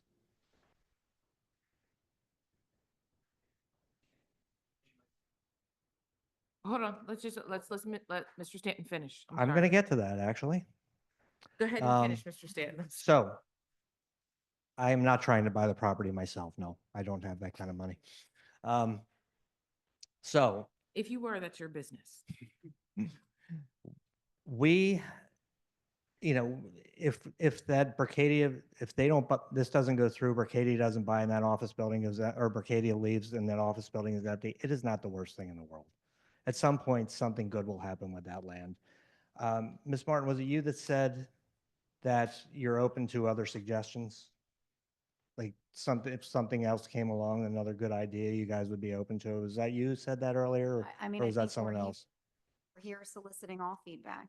So let's get to that, because we're not King of Prussia, my hometown, but this is not what we are here. I've been here for over 20 years as well as Mike. We're not Plymouth Meeting, we're not Willow Grove, we're not Drescher. We're Lower Gwinnett and we're a different type of community, and that's what we want to keep.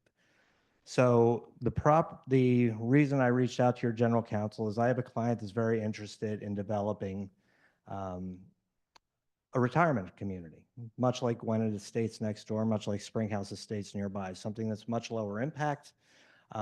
We don't know the asking price of the property or what you're paying for it. We don't know what you're under contract for. I had reached out to your general counsel about possibly partnering with you guys on something with this client on a different property that you had before. But your general counsel hasn't gotten back to me either.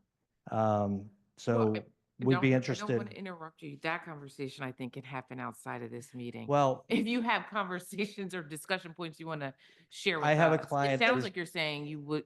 I have a prefer client that is senior. potentially interested in developing this property in a different manner, and he'd be open to discussions possibly with this group to do it together. I mean, that's a different conversation than the proposal that's before us. But I appreciate that. There is you're another highlighting that. but there are other alternatives that are out Yeah. there. But is that Is that because what your you view preference is? senior housing as more preferable than a luxury apartment or mixed use? I do, because it'd be a lower density and it would be lower traffic. It also is a lower earned income tax credit. It is. That the township would take. It is, but it's And, also. okay, I just wanted to make sure that everything. And I've discussed it with members of the planning commission who are very much in favor of it. So it's a possibility. There are other possibilities out there is my point. So apartments that are senior housing Is okay. is okay? I just Well, wanna we're be not clear. talking about 350 units either. Okay. Well, yeah, I think that well, I don't want to speak for anybody. I don't think that I feel 350 units is appropriate amount to go forward. I'm just Okay. talking about Danielle. However, I think that I heard a lot of people saying that they don't want apartments.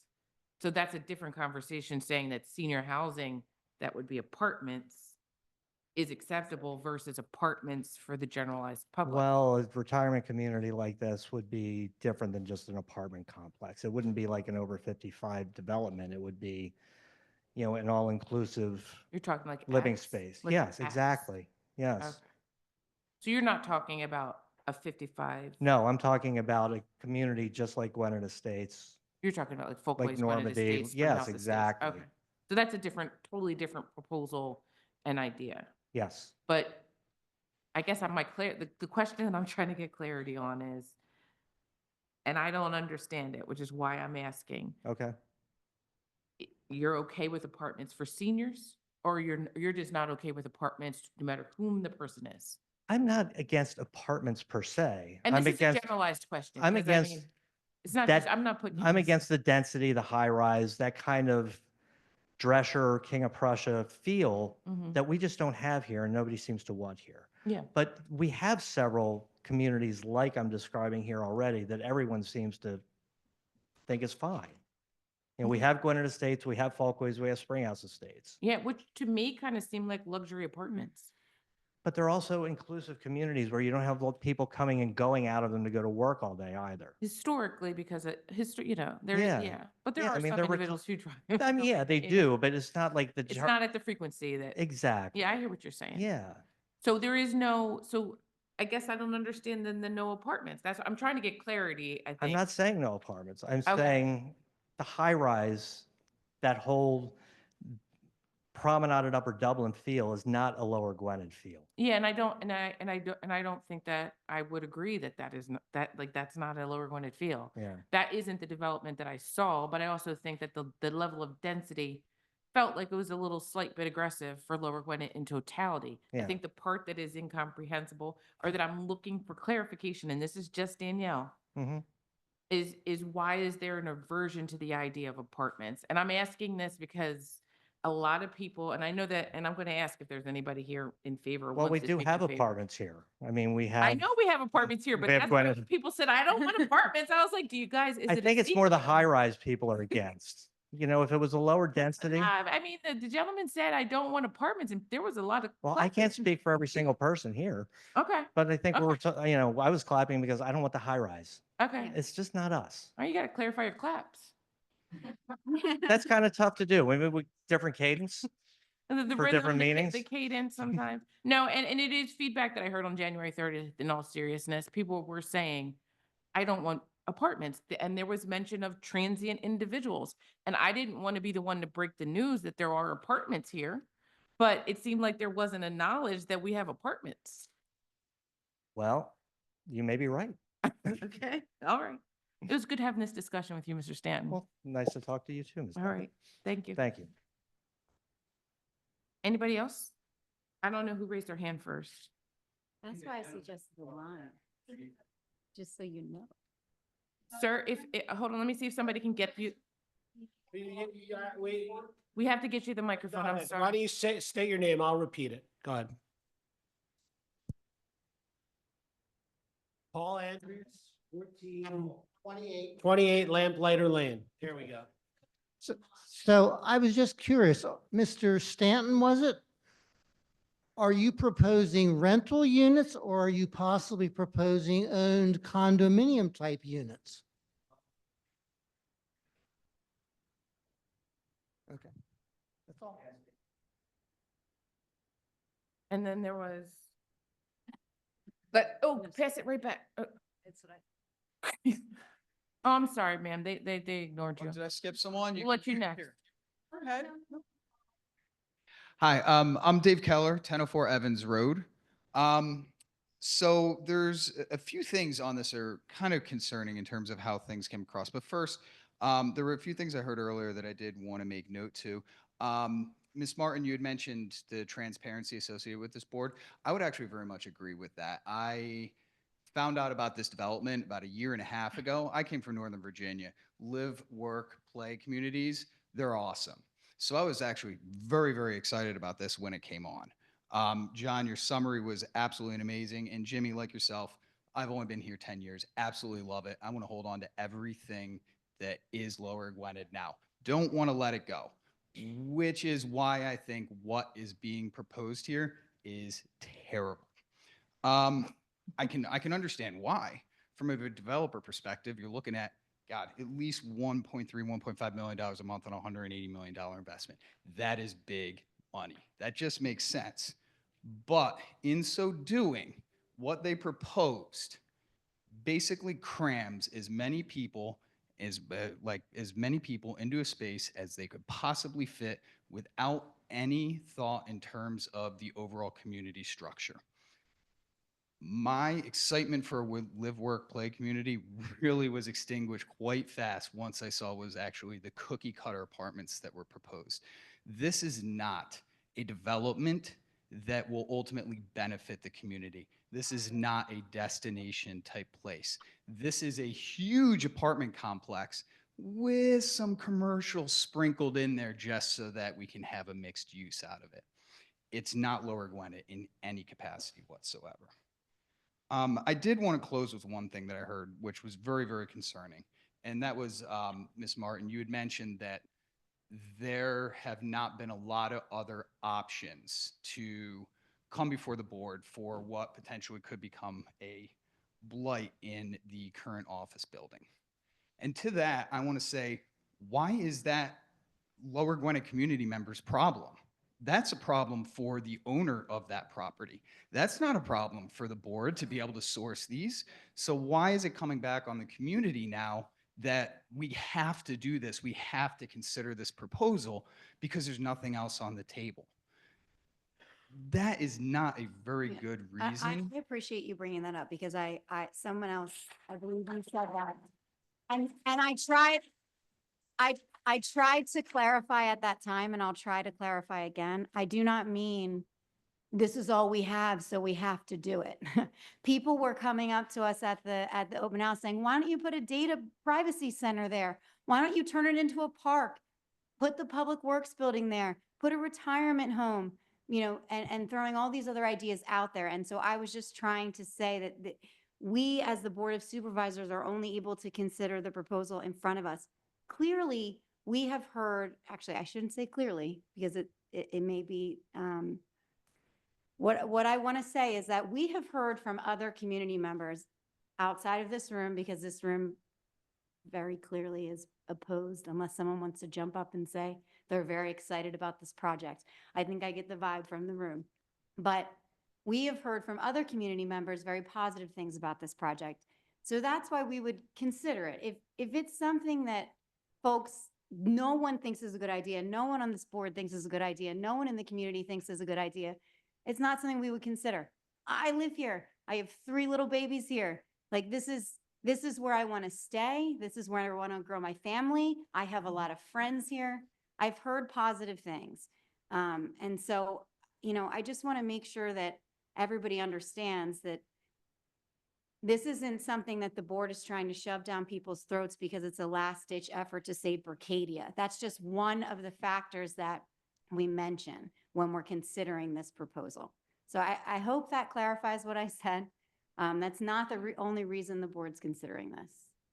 And I appreciate that explanation. And I would like to ask you, and we can do this offline, but benefits to the live, work, play. I agree with you. I used to live in DC. So, you know, what is it about this development where you feel like it's not live, work, play, but something else would be live, work, play? So the way in which this development is structured with a massive apartment complex is not the traditional way in which you would integrate in the residential side with the commercial. I think a better example locally, with granted is a much larger scale project, would be the community that was built down in Malvern area on the 29202 section. I mean, I can come up with 50 of them in the Nova area that basically have a seamless integration in residential in with commercial where it doesn't necessarily look like a cookie cutter apartment complex. Because at the end of the day, this cookie cutter apartment complex is going to would be beautiful when it opens.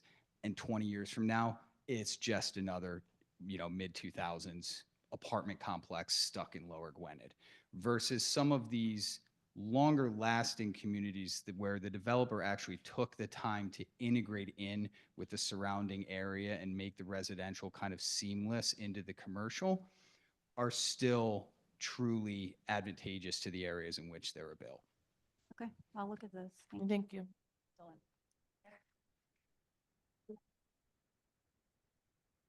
How come no one applauds for me?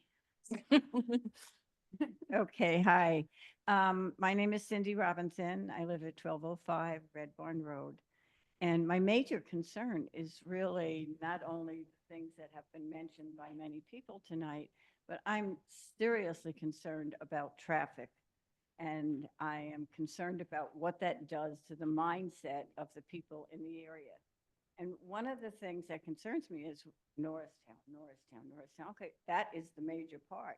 But what about, I'm sorry, what about Springhouse Innovation Park that is over on McKean Road? What about the Y that we built over there on McKean Road? There's just, that is a big traffic problem also. And if you live anywhere in the area like Springhouse where I live, you've got McKean that you're worried about and you have Norristown that you're worried about. And literally it makes getting around very, very difficult. And so I think if you're going to do traffic studies for whatever you put there, that McKean needs to be a part of the traffic study. You can't ignore it. There's just so much that's happened there, especially with the Springhouse Innovation Park. Okay. I'm just going to ask our traffic engineer because that might be a question. Is it plausible for us to include McKean or the Springhouse intersection? I know the Springhouse intersection, but McKean, could that be involved in the actual traffic study? Yes, the Norristown Road, McKean Road intersection can, would be that included in entire- the study as okay. well. Thank you, sir. You guys, so we need a runner. I need a runner. Okay, if you can come up and hold the microphone and if you can be tasked with giving it to the next person after you. Sure thing. All right. So good evening. First of all, thank you guys for what you're doing. This is Your very name and address. difficult. I'm sorry. And my name is Chris Calabretta, 1100 Stonehouse Road, about 3 wood up that way. Okay. So it's a good 3 wood. Yeah, it's a nice 3 wood. I would hit the road and would bounce.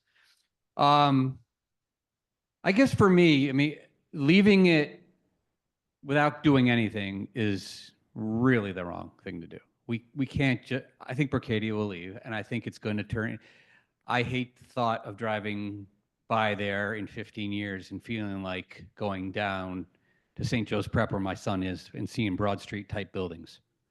Okay, that's just god awful for me to think that that could possibly happen. Empty buildings that are just falling apart because we cannot pay for it. So something has to be done. And I think it's actually a good spot that we're in, that we're actually here being able to talk about it. So that is what I like about that we're actually being able to talk about it and be a part of the discussion and decision. The one thing that I really challenge us all, though, is whether or not this thing, whatever we do there, needs to be a profitable decision versus what if we left it, it's going to cost us a lot of money. And if we do something else, it may also cost us a lot of money. I just don't want the decision to be, and this is very generic, and I don't have an answer as to what it's going to be, but I think a lot of the decisions or a lot of the thoughts that we're putting into what we're putting up over there as ideas is to make more money for someone. And I get that. We're in America. Okay, it happens. That's what we're here for.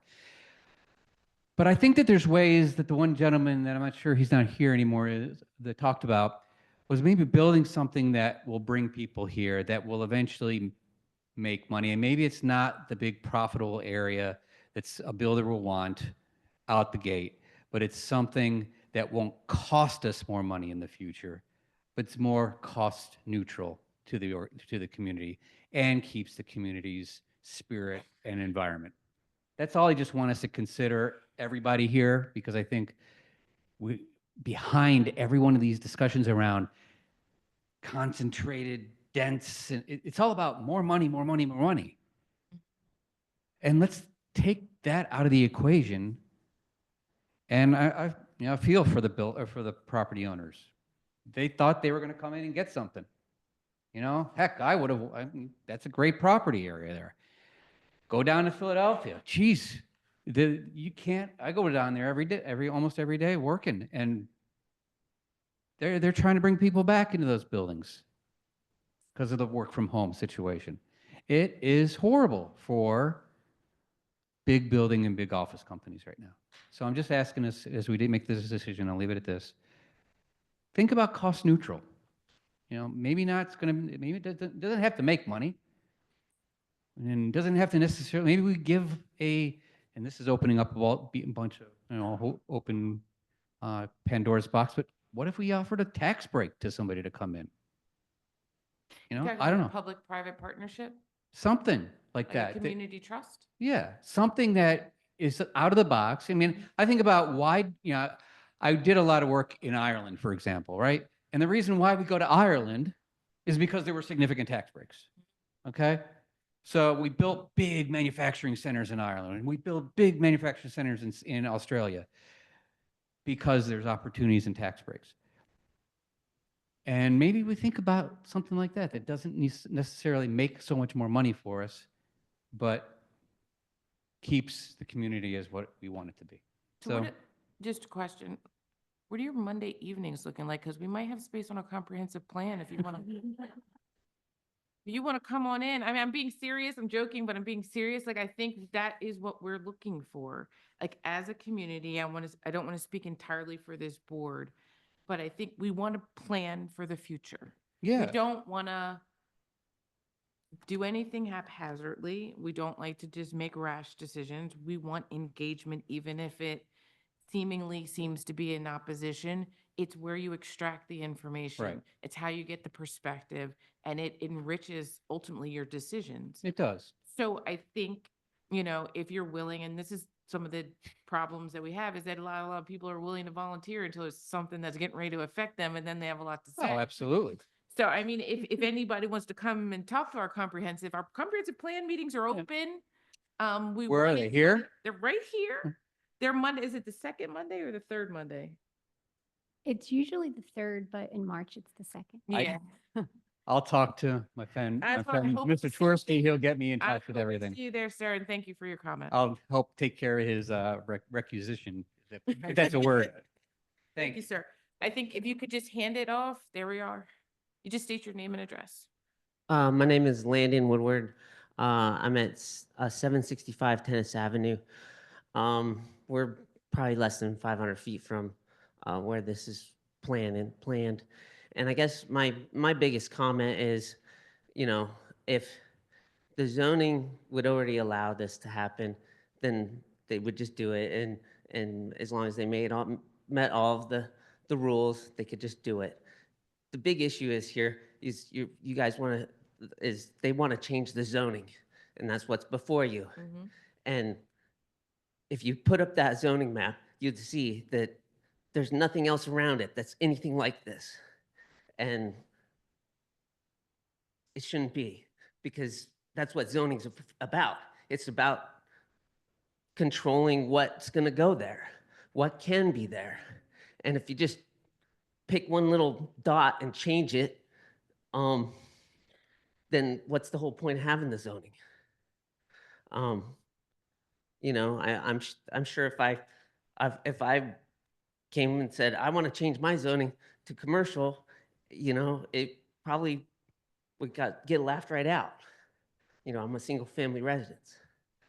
But Is Berkadia viewable from like your property, like your vista? Like I think personally was concerned about the individuals who would have the visual that they're accustomed to changed the most. And I couldn't see who would right be- now in the wintertime, yes, I can see it right out Okay. my back. In the summertime, the trees will trees would block it. will leaf out, and it's not that visible. However, it will be visible with the lights and everything. Okay. But that's just my view, and that it just doesn't fit with what's there and what's all around it. It doesn't fit. Okay. No, I appreciate it, sir. Thank you. One thing I'll just say is that, and I mentioned this earlier, my neighborhood wouldn't exist unless there was a zoning change. And a lot of people who live here, they'd live in places, if there wasn't a zoning change, they wouldn't live here. I hear you, I understand. And again, I don't have a vote here, but when Carol Jones' family moved here, there was none of this stuff around. Everything, the reason we have a lot of what we have were zoning changes. So I hear you, and again, I don't have a vote, but that's the nature of planning. You have to change zoning from time to time. Well, it's going to be up to you guys, so I just hope you can make a good decision for the township, because I don't think it is. Thank you. Thank you. Thank you. Could you, before you put it down, could you pass it over to that gentleman or pass it down the line? Thank you, sir. Hey, Brett Santori, 1444 West Lamplighter Lane. I just wanted to have just a clarifying question of, right now it's a property with 3 commercial buildings on it. That's correct? It's 2? I think it's 2. Okay, so it's Berkadia and the other building. I thought it was 2, but they're connected. It doesn't matter. Is the rezoning from commercial to mixed use for both properties or just for the one? It's only one property. It's one, I'm sorry. Right, so the entire property would be rezoned to mixed use, correct? It would be the entire property because it's one Right, parcel. so that, rezoning allows the property, the commercial property that's having problems with tenants come in, knock down, and we're talking about, there's a proposal for changing that. That does not guarantee that Berkadia stays a single tenant in a large commercial property when there's commercial real estate right next to it on the same property that's struggling. There's nothing, is there anything in this proposal or contingency that would address if Berkadia does decide to vacate that property, what happens? The developer can speak, and I think we're going to pull it up on the trade. So just so you know, I negotiated a letter of intent with Berkadia to extend their lease. I think it's for 12 years. So if this were to go forward, we would execute that lease extension and they would stay, for the long term. The problem they're having right now is the current ownership is financially in really bad shape. And they just feel that most likely the property is not going to maintain the way they need it to be maintained. And Berkadia is it's their servicing center. So they're a commercial mortgage company, and it's one of the biggest commercial mortgage companies in the country. It's owned by Berkshire Hathaway, and that particular office is incredibly profitable. So part of parcel of us moving forward is to execute that Berkadia extension, which obviously if we buy it, we would do it. If we don't buy it, we wouldn't do it. So, because we wouldn't own it. 2026. Yeah. So. If you could just, if he could pass the microphone. But if they allow this mixed use zoning change, then that also would apply to Berkadia. So essentially it's, and you know what, if they tell me it's too many units, we can discuss that. So I'm more than happy to be receptive to that fact. But it's so many units per acre and the property is only so many acres. So you can't do more units if Berkadia vacates because it's, you know, right now it's set at 15 units the acre. It sounds like it. Well, that's not the intention and that's not what we do. I mean, we tend to own these properties for really, really long times. We want to be part of the community. We've owned the giant shopping center for we bought it in 1999. And we own the Maple Glen Shopping Center down the street. And truthfully, the density per acre, I mean, anyone can come in for a zoning change anytime, whether the board at the time wants to entertain it is up to the board. And that's why we're having this discussion. But we're flexible. I mean, if you're telling me 350 units is too much, let's talk about it. If you're telling me my design's not good, I wish I would have heard more from that individual because what design does he want me to look at? I'm more than happy to look at a different design. We're totally flexible and, you know, this is what we do for a living and we listen and we change and we're willing to work with the community. And we've been at it for a year. We haven't been, I don't know how he said a year and a half. We didn't, not a year and a half, but we've been at it for a year and we're willing to continue to listen and make changes. And if the gentleman who lives across the street has concerns, I would like to meet with him and try to address his concerns the best I can. It might not be perfect, but that's what we do and that's what we'll continue to do as a company. And what's that? Okay, that's your opinion. I accept that. Yeah, I accept that. Thank you. Could you, before you sit down, could you pass it to the woman in the back? If you could just state your name and address, ma'am. Yeah, I'm Yvonne Ulrich, Wooded Pond Road. So to address your comments, you know, Berkadia may extend the lease, but just so you know, Berkadia used to be GMAC Mortgage, and Berkadia bought them. GMAC Mortgage used to be on the property in Horsham where you developed 555 Loft. And so they sold to Berkadia, left the building empty, and that's where. So my point is, there's no guarantee that Berkadia will stay in the building, even with the extended lease. You know, leases for a big company is just like peanuts. And there's no guarantee that Berkadia may not sell the servicing to somebody else and move out. But that's a side comment. The comment I was trying to make is that during the open house, I had the opportunity to speak to some individuals with the fire department, and they expressed concerns privately. So just so you know, a lot of comments were made that many of the services were on board. That's not necessarily true.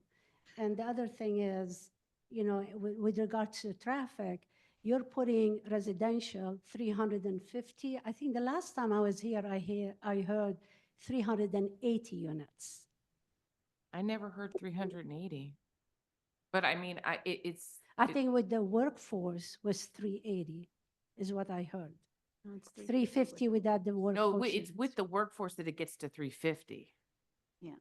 I don't think it was Yeah. ever 380, but it's Yeah. a possibility somebody maybe misspoke. So somebody talked about, you know, ingress and egress from one access. Just picture, you know, 700 people. Well, if you have 350, assuming an average of 2 people per apartment, that's 700 people trying to get out. Plus the retail.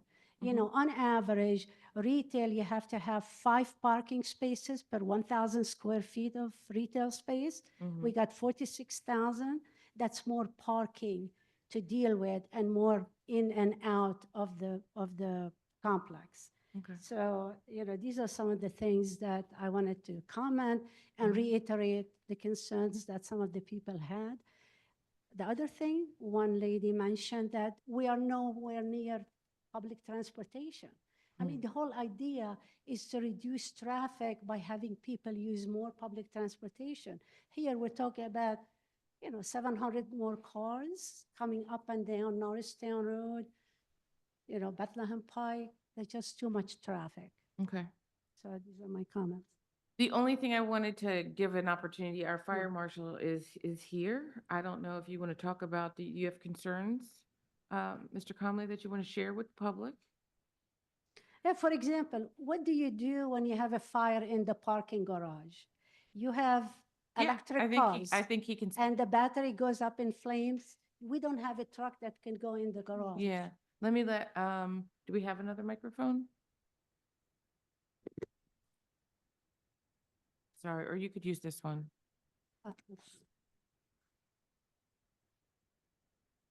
Is it on?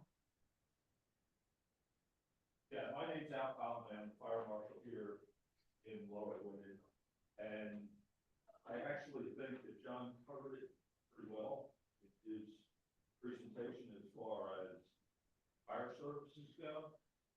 Here with me is the chief of the Wissahickon Fire Company, president of the Wissahickon Fire. Al, we can't hear you. Oh, you gotta turn the microphone on. Al, you want to use this one? Thanks. No. You want to use the one behind? Al, you want to use this? I think this. I'll start over. I'm Al Comley. I'm fire marshal here in Lower Gwinnett. And I've been here for long enough to remember that this site was actually built with two ways in, which when PennDOT did the intersection there at Norristown Road, they changed that. So we lost that fight with PennDOT at that time. But that's always been my prime concern, is that anything that would happen here we would reinstate to make sure from a disaster access point that we had that. As I said before, I'm here with Jay Ledbeater, who is the chief of the fire company, of Wissahickon Fire Company, and this is their primary coverage area. One of the things that we'd had earlier, but I thought John handled it pretty well, was the issue of whether we could provide fire service with what we have now, and we are absolutely certain that we can provide fire service however you choose to do this, either at the size that's been presented or at a reduced size. We have the equipment to be able to do that. We don't have to get a bunch of new toys to do this. So I think the other thing that when we talk about whether it's actually done, we certainly have a set of codes and standards that we follow here in the township that will pretty much assure us of getting a building that is as fire safe as we can do right now. And that would include things like fully sprinklered and so forth, which a lot of apartment buildings don't have. And I can tell you, we've been working with the various senior care centers, for instance, to make sure that those residencies are sprinkled. But the fact of life safety, we feel that with the setup that we have now, based on what we're seeing, that we have no problems with that. So beyond that, as I said, the entryway, certainly if this is decided to do something there as we go forward, someone talked about the leverage. One of the things that will happen in the land development phase is that we will work out something so that this access is more designed for a potential disaster. However, at the moment, we feel that we can handle what it's got, and I don't know that I need to take much more time. No, thank you. That's all we wanted to hear. Okay. Appreciate you, sir. Before. Oh, I didn't, I don't want to interrupt you too much. Maybe right behind. Right there. Shoot, yeah, right there.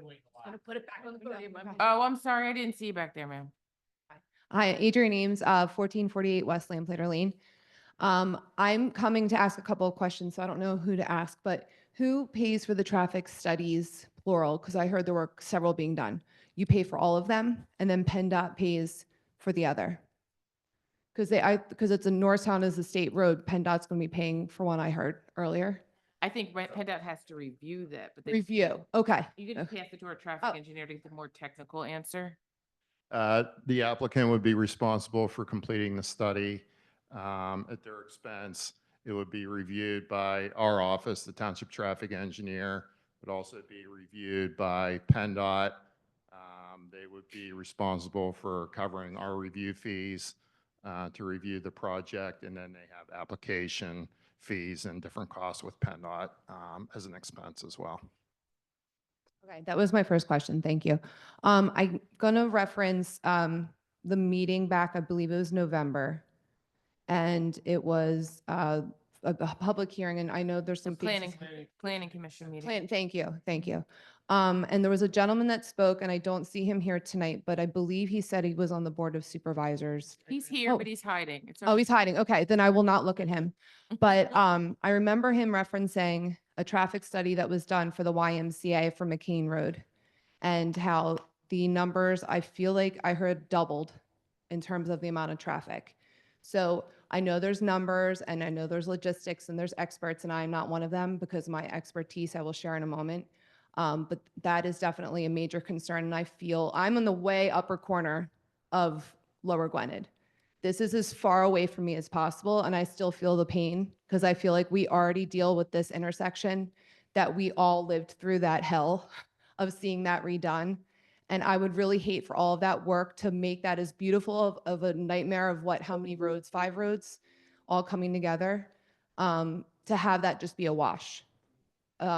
So then my other concern is, I know that the 20 to 30 students being added to the school district with the possible rezoning is an estimate based on numbers from other developments like the Promenade, and I know there were others that were referenced. I feel like somewhere in Chestnut Hill area, or it doesn't matter. But the Promenade, if you look, that is so industrial already before the Promenade was there. That's obviously, we've heard, not the feel of Lower Gwinnett. My concern is from the teaching perspective. I've been a teacher in Colonial for 19 years, and I have seen the amount of development. If you go to Plymouth Meeting, you've seen it. I mean, it's been a boom in those 19 years.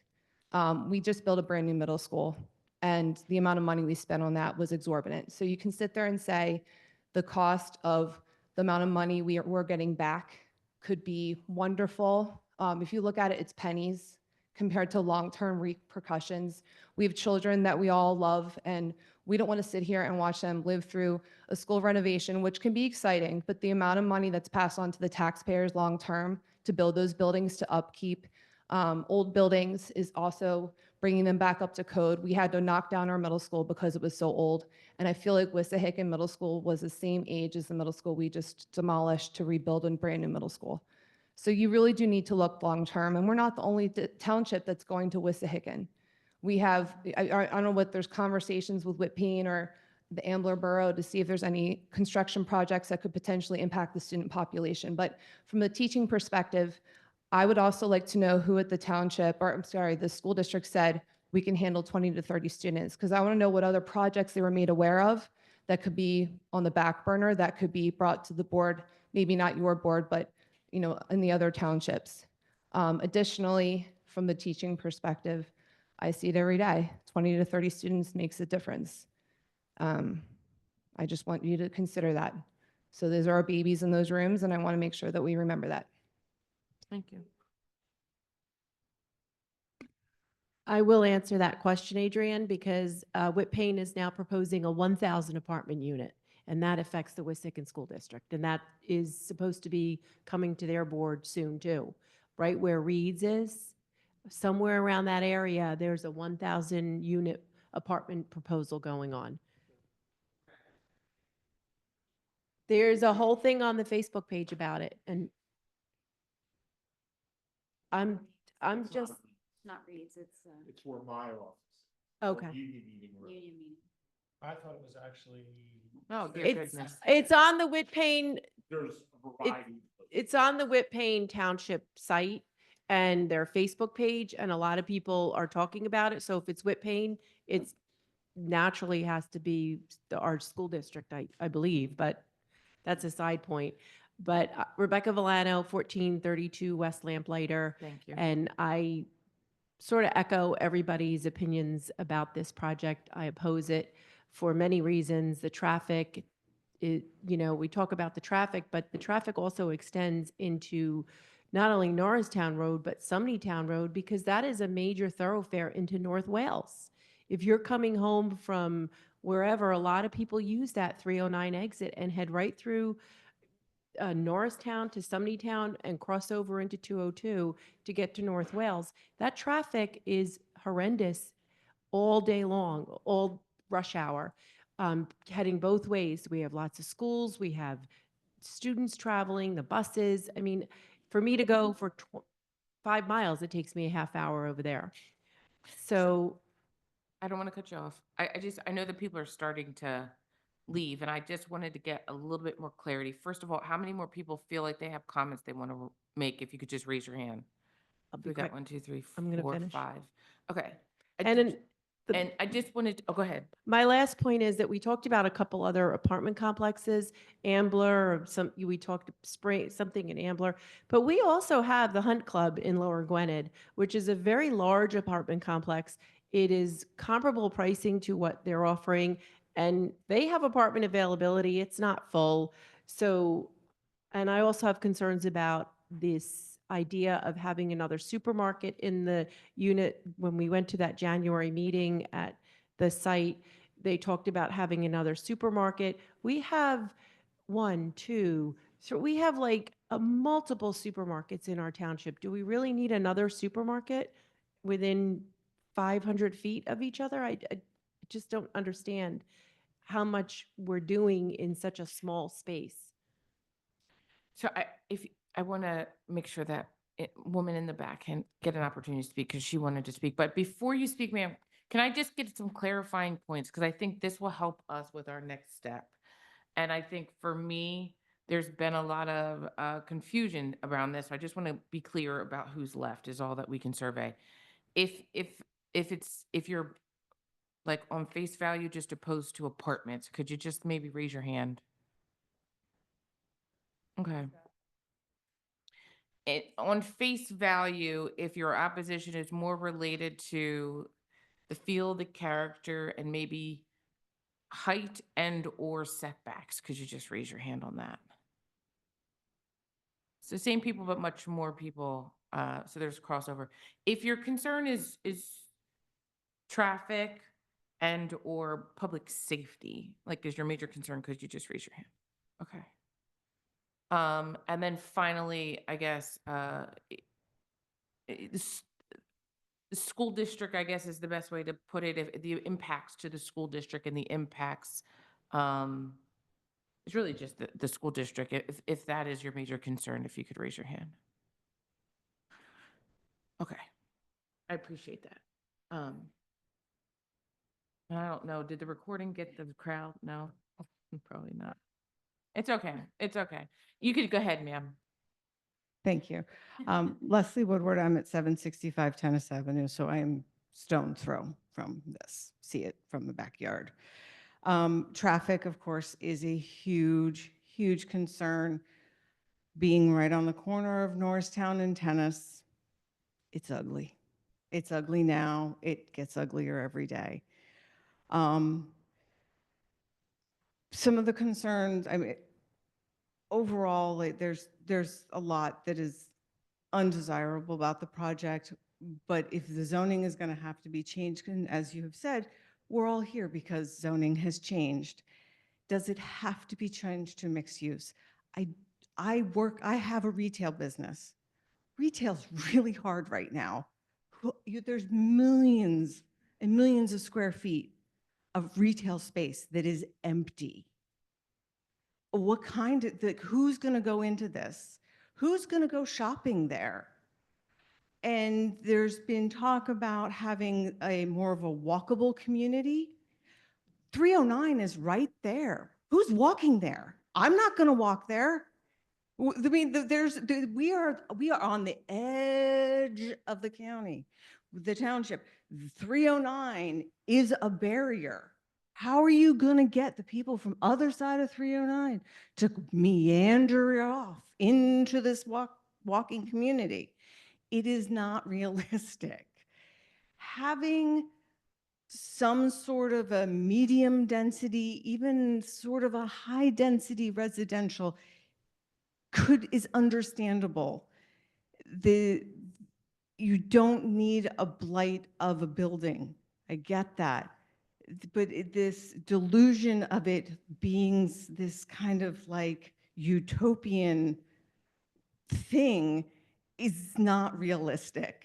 It's not walkable. It's just not, unless you build some sort of magical thoroughfare to get under 309 safely, because you can't walk under it now.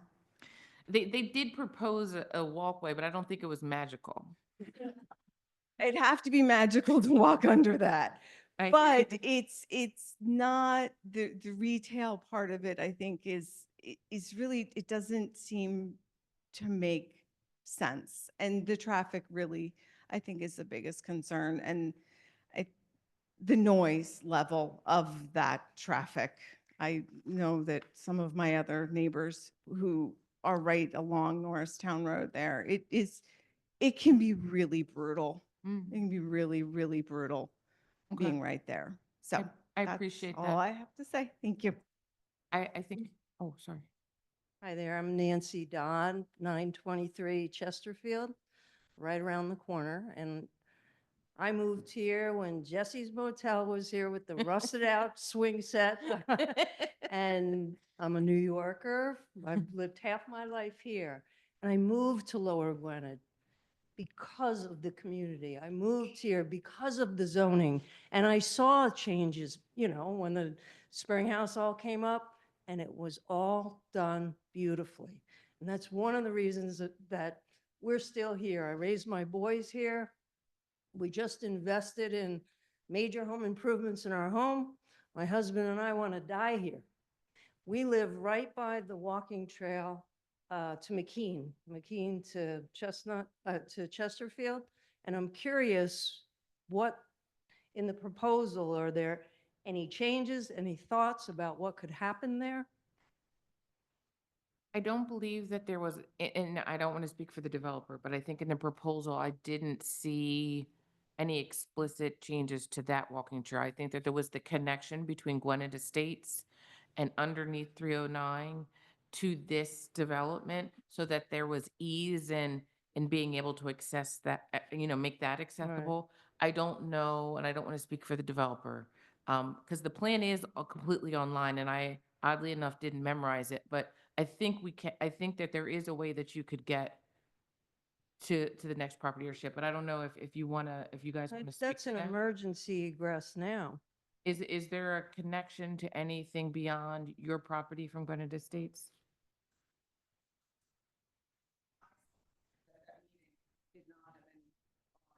Okay. They said, no, there's will be a sidewalk in front, and that's it. Okay. Well, that's something I would be very interested in, but and just one other comment. Okay. I don't want a promenade in our backyard. It's not Lower Gwinnett. That's just in a Thank you. nutshell. Thank you, ma'am. So as Daniel mentioned, yes, we're connecting to the trail that exists at the Axe facility to the west. We're bringing that across the frontage of the site under 309, to your point, in connection with the illustrations that we had showed at the previous meeting. It's not magical, but it is functional. And then, of course, there's a couple different trail connections into and around the property to facilitate the people from the property to access those same trail connections. And it's my understanding that SHIP has an obligation for trail on the other side that connects to the other networks within the township. Thank you. How many people were left? Raise your hands just one more time. Okay. I see two. Two, and then we're going to be good to go. If I don't know where the microphone went. Thank you. Nicole Murphy, 819 Brushtown Road.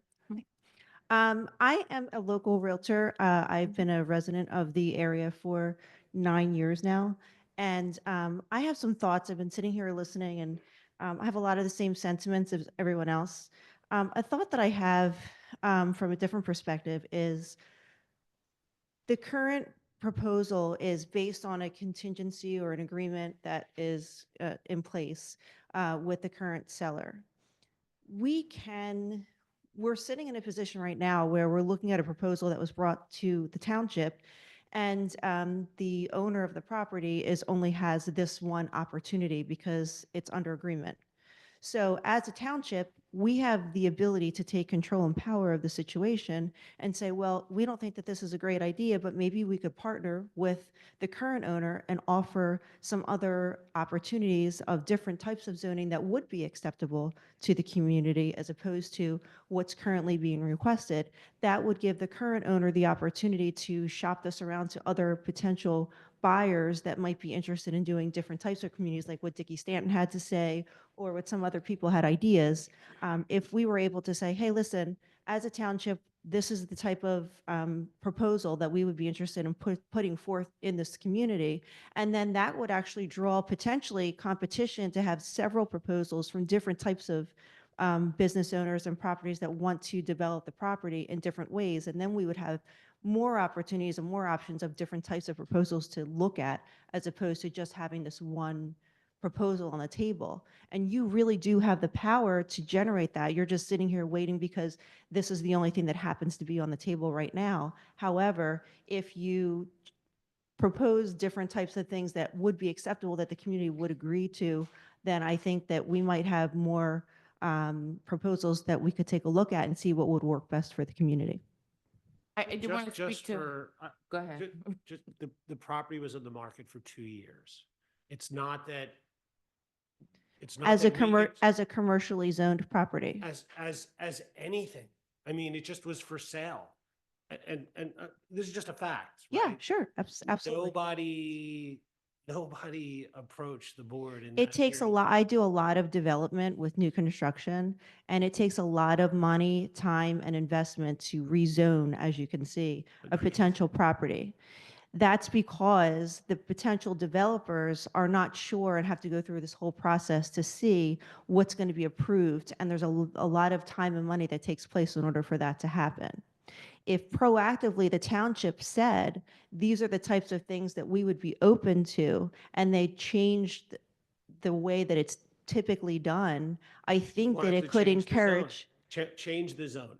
I mean, that's, well, change, yeah, I mean, you It's have, not, look, and I'm not, again, this is not for this particular property. This is just, if we change the zoning on certain properties, it becomes more attractive to developers, right? absolutely, Exactly. 100%. Right.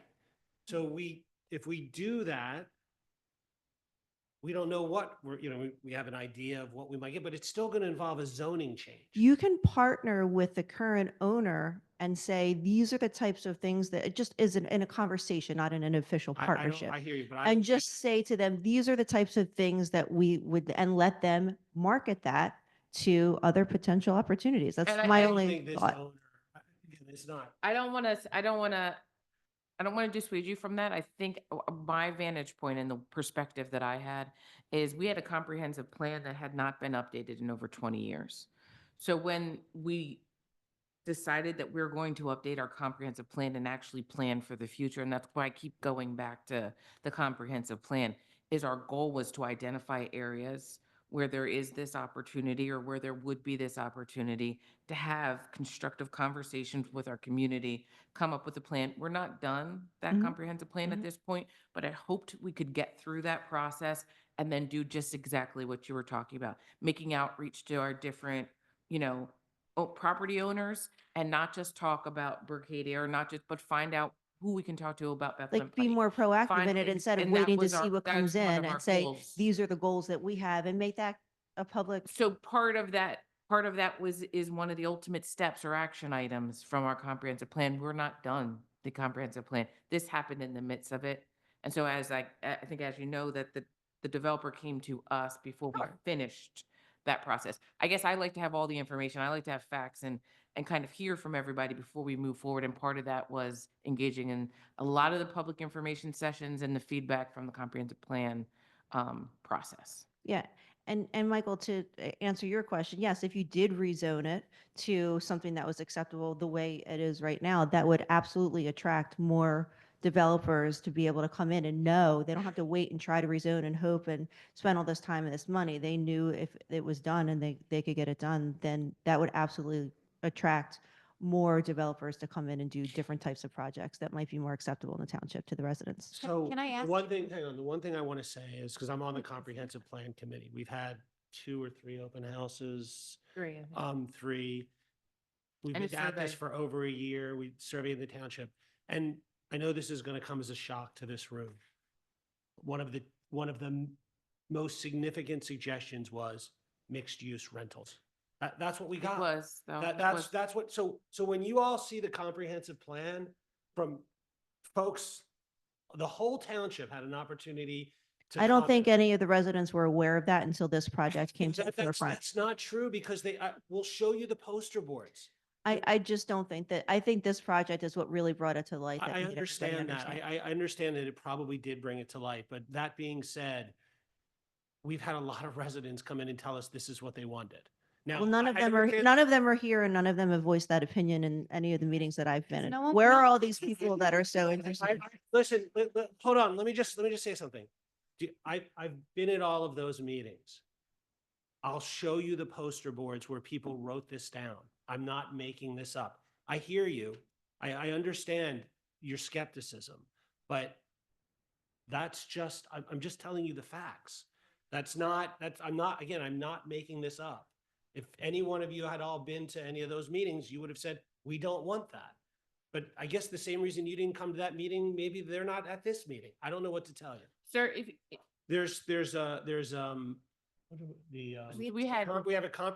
We've had 3 comprehensive plan open houses. the last one was about in the- October. About the future of the township. We advertise it. We sent out a survey to all the residents. Tell us what you want to see in the township in the future. Yeah, I never I'm got a just telling survey. you I what never was got a said. survey either, Pam. I'm Email, just telling you what was newsletter, sent out. Facebook, Okay? Allfest. Yeah, it was an email. many It people was an did. email.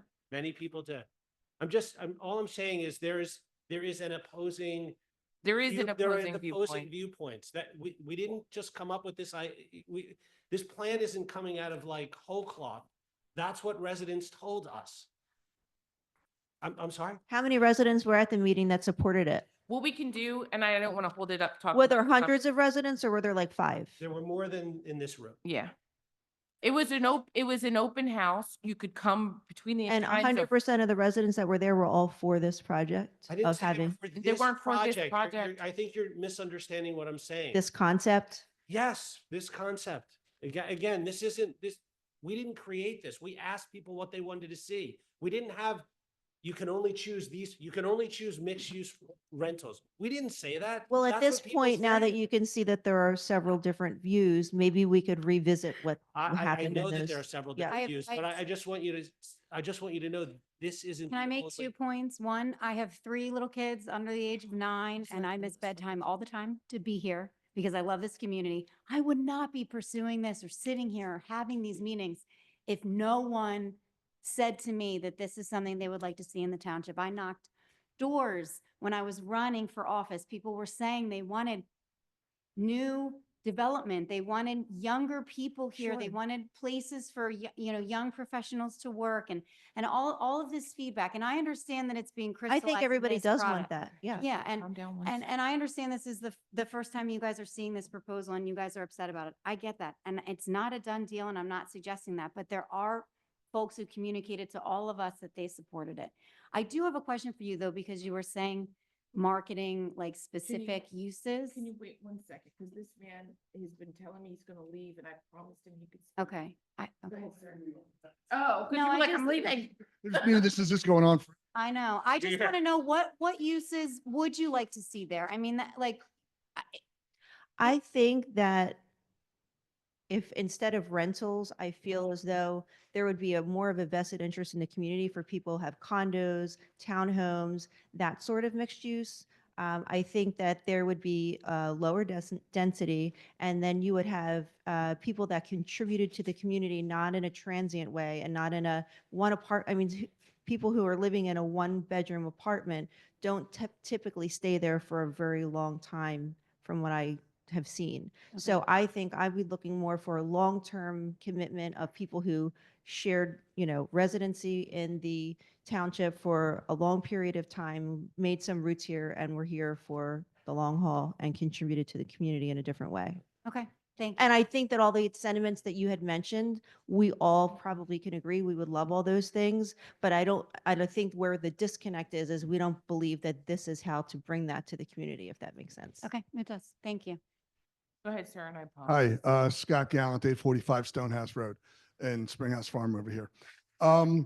So I'm the one guy, okay?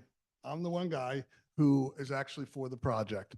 Not as it's written, but I think it's okay. I'm fine with it. What I don't like is 350 apartments. And I see you nodding your head, and I think that you gave us a high number because you're willing to negotiate, right?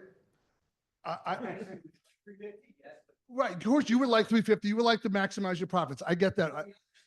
That's not gonna happen. I would like to see 125 luxury apartments. I think that would be much nicer and in mixed use. That's my opinion. So to answer some of your questions, people were talking about, where are they, the people that are for the project? Okay, I'm not for it as it's written, but I'm for the project. I think it's okay. I think progress is great. I live closer than most people in this room. Okay, I live through the YMCA being built on McKean Road, and people bitching about, excuse my language, people complaining about traffic. I got to tell you something.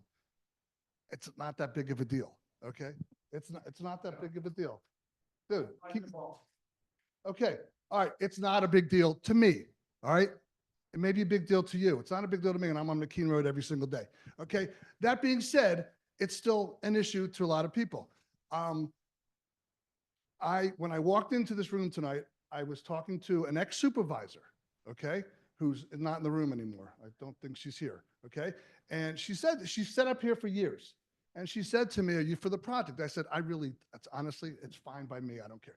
And she said to me, "Then why are you here?" Okay? And I'm telling you that because the people that are here are the people that are against the project, okay? The people that are not here are the people that are really probably like me that don't really care that much about the project or are okay with it.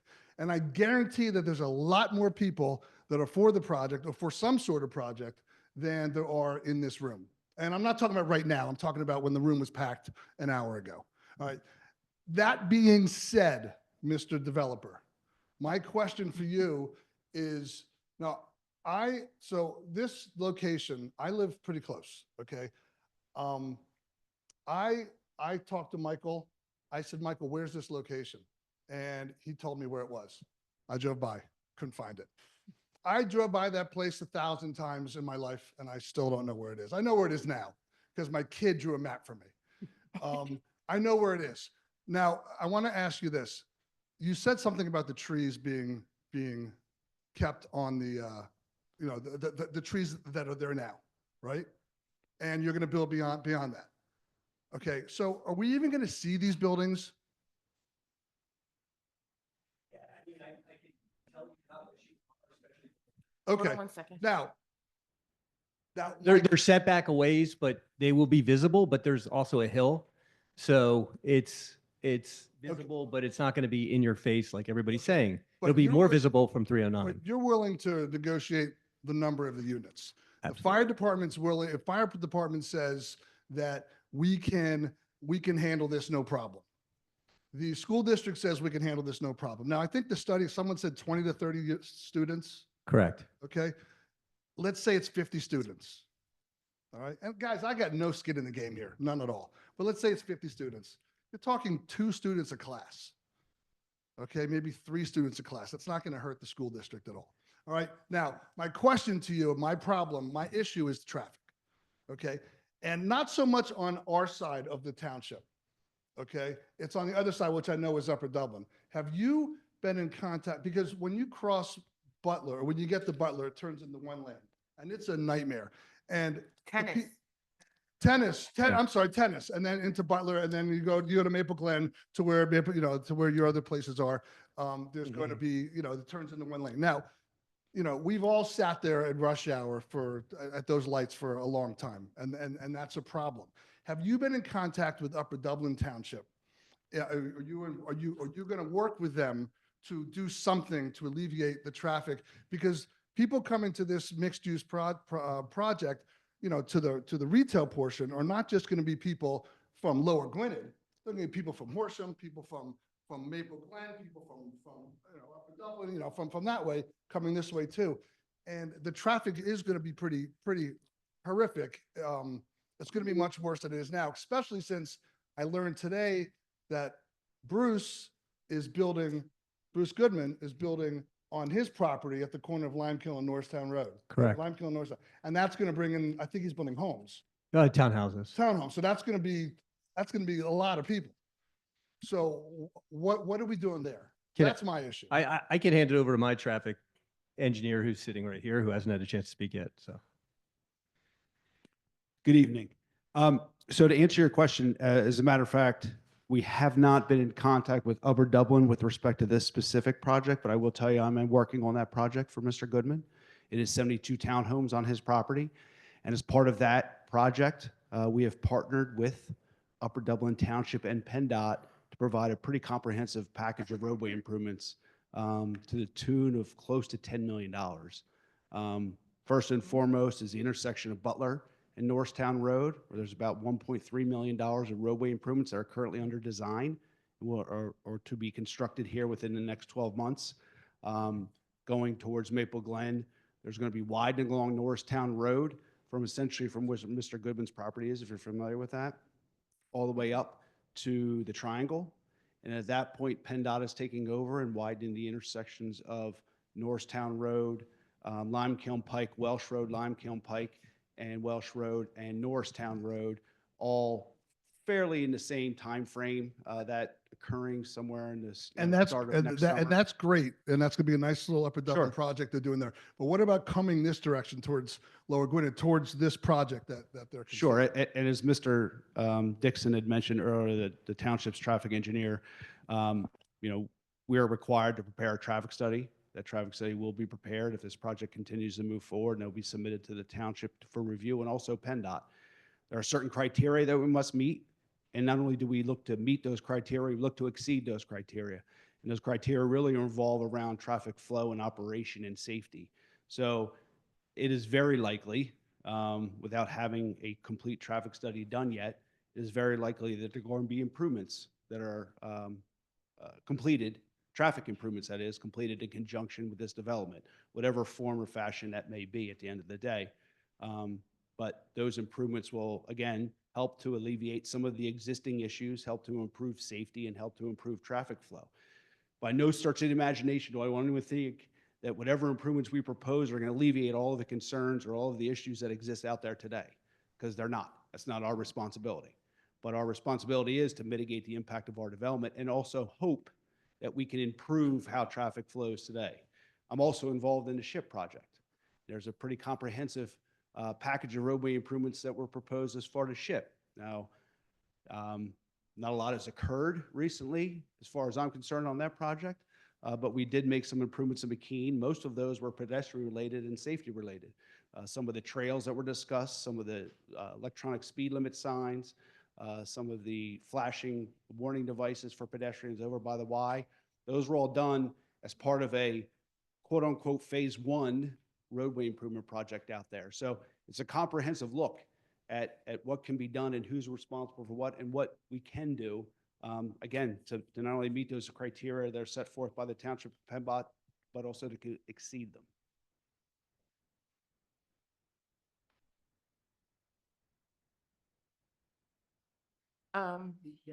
I don't know if are you making a comment?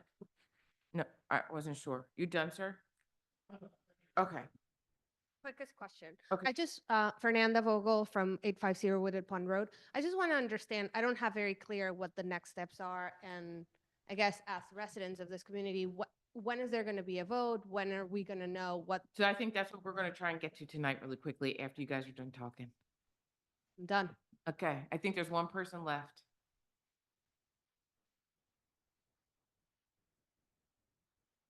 They're working? Hello? Yeah, I think so.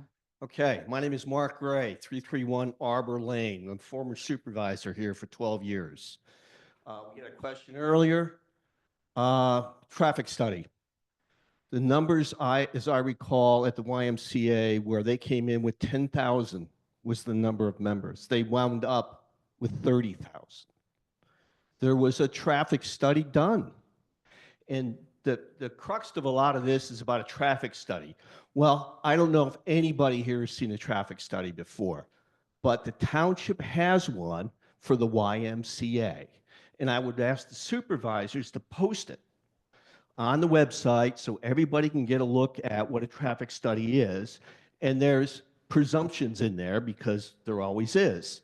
That way you can look and see how far off it really was comparing to McKean Road. And everybody will get a sense of what a traffic study is, because I doubt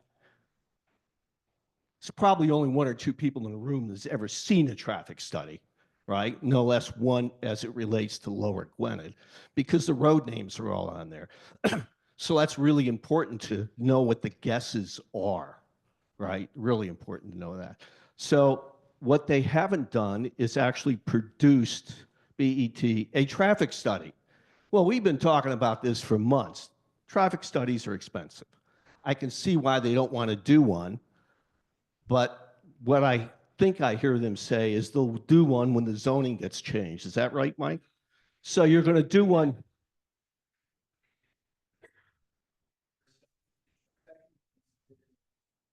All right, so that'll be available on the website?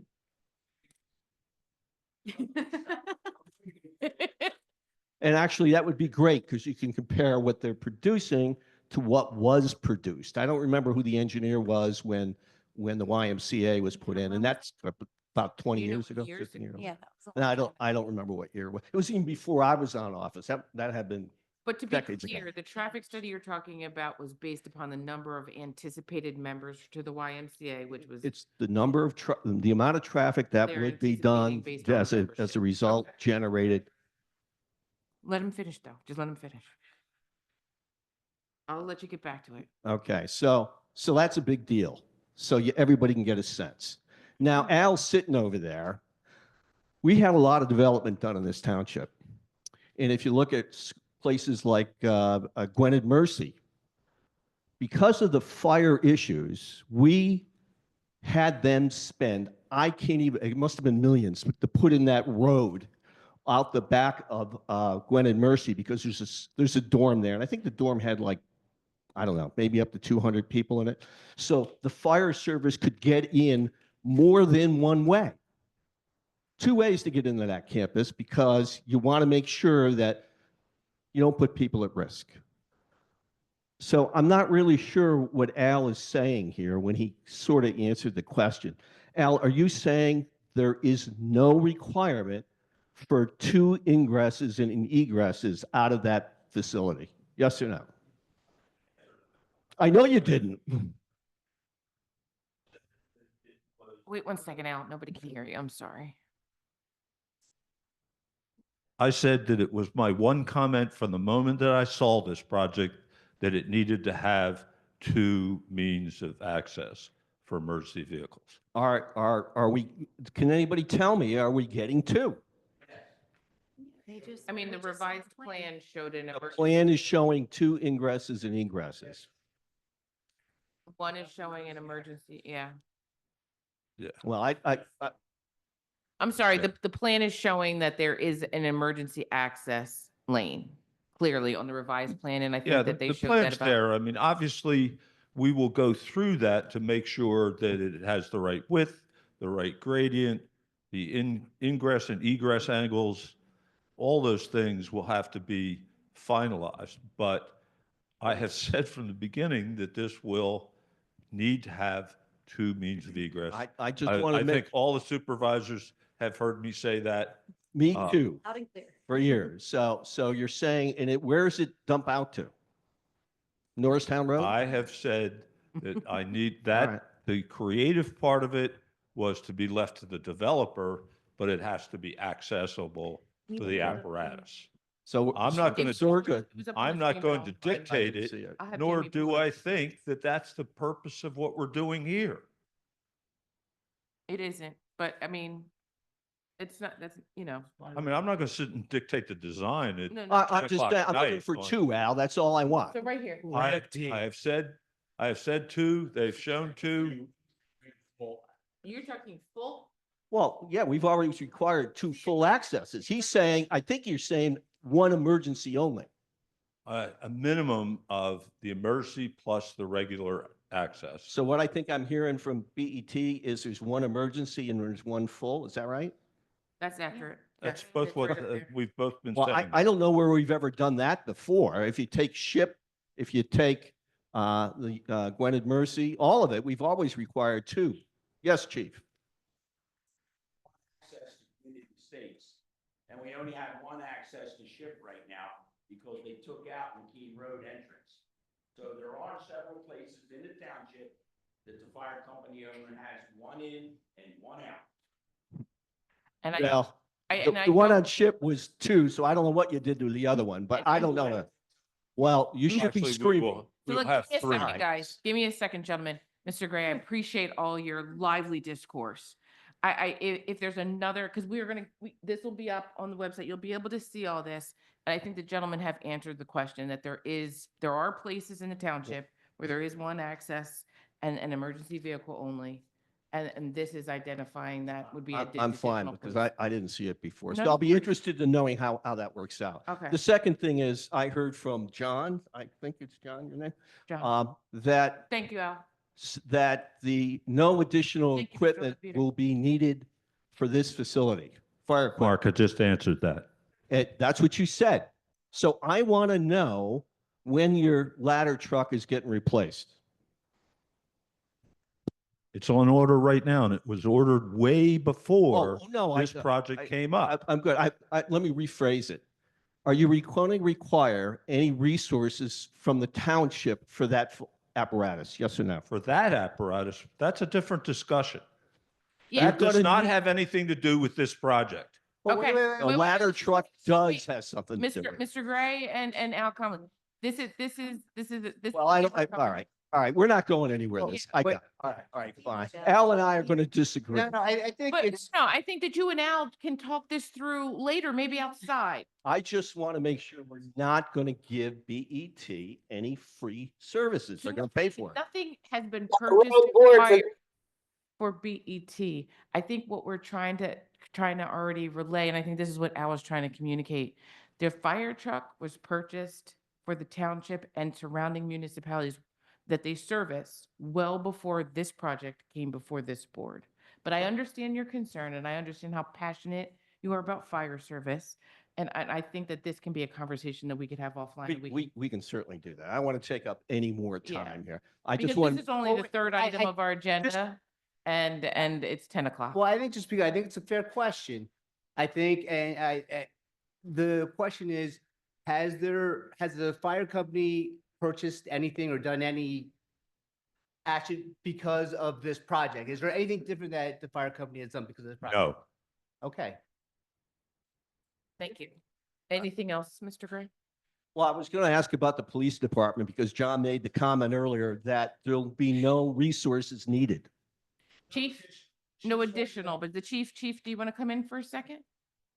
No? Well, Chief said he doesn't.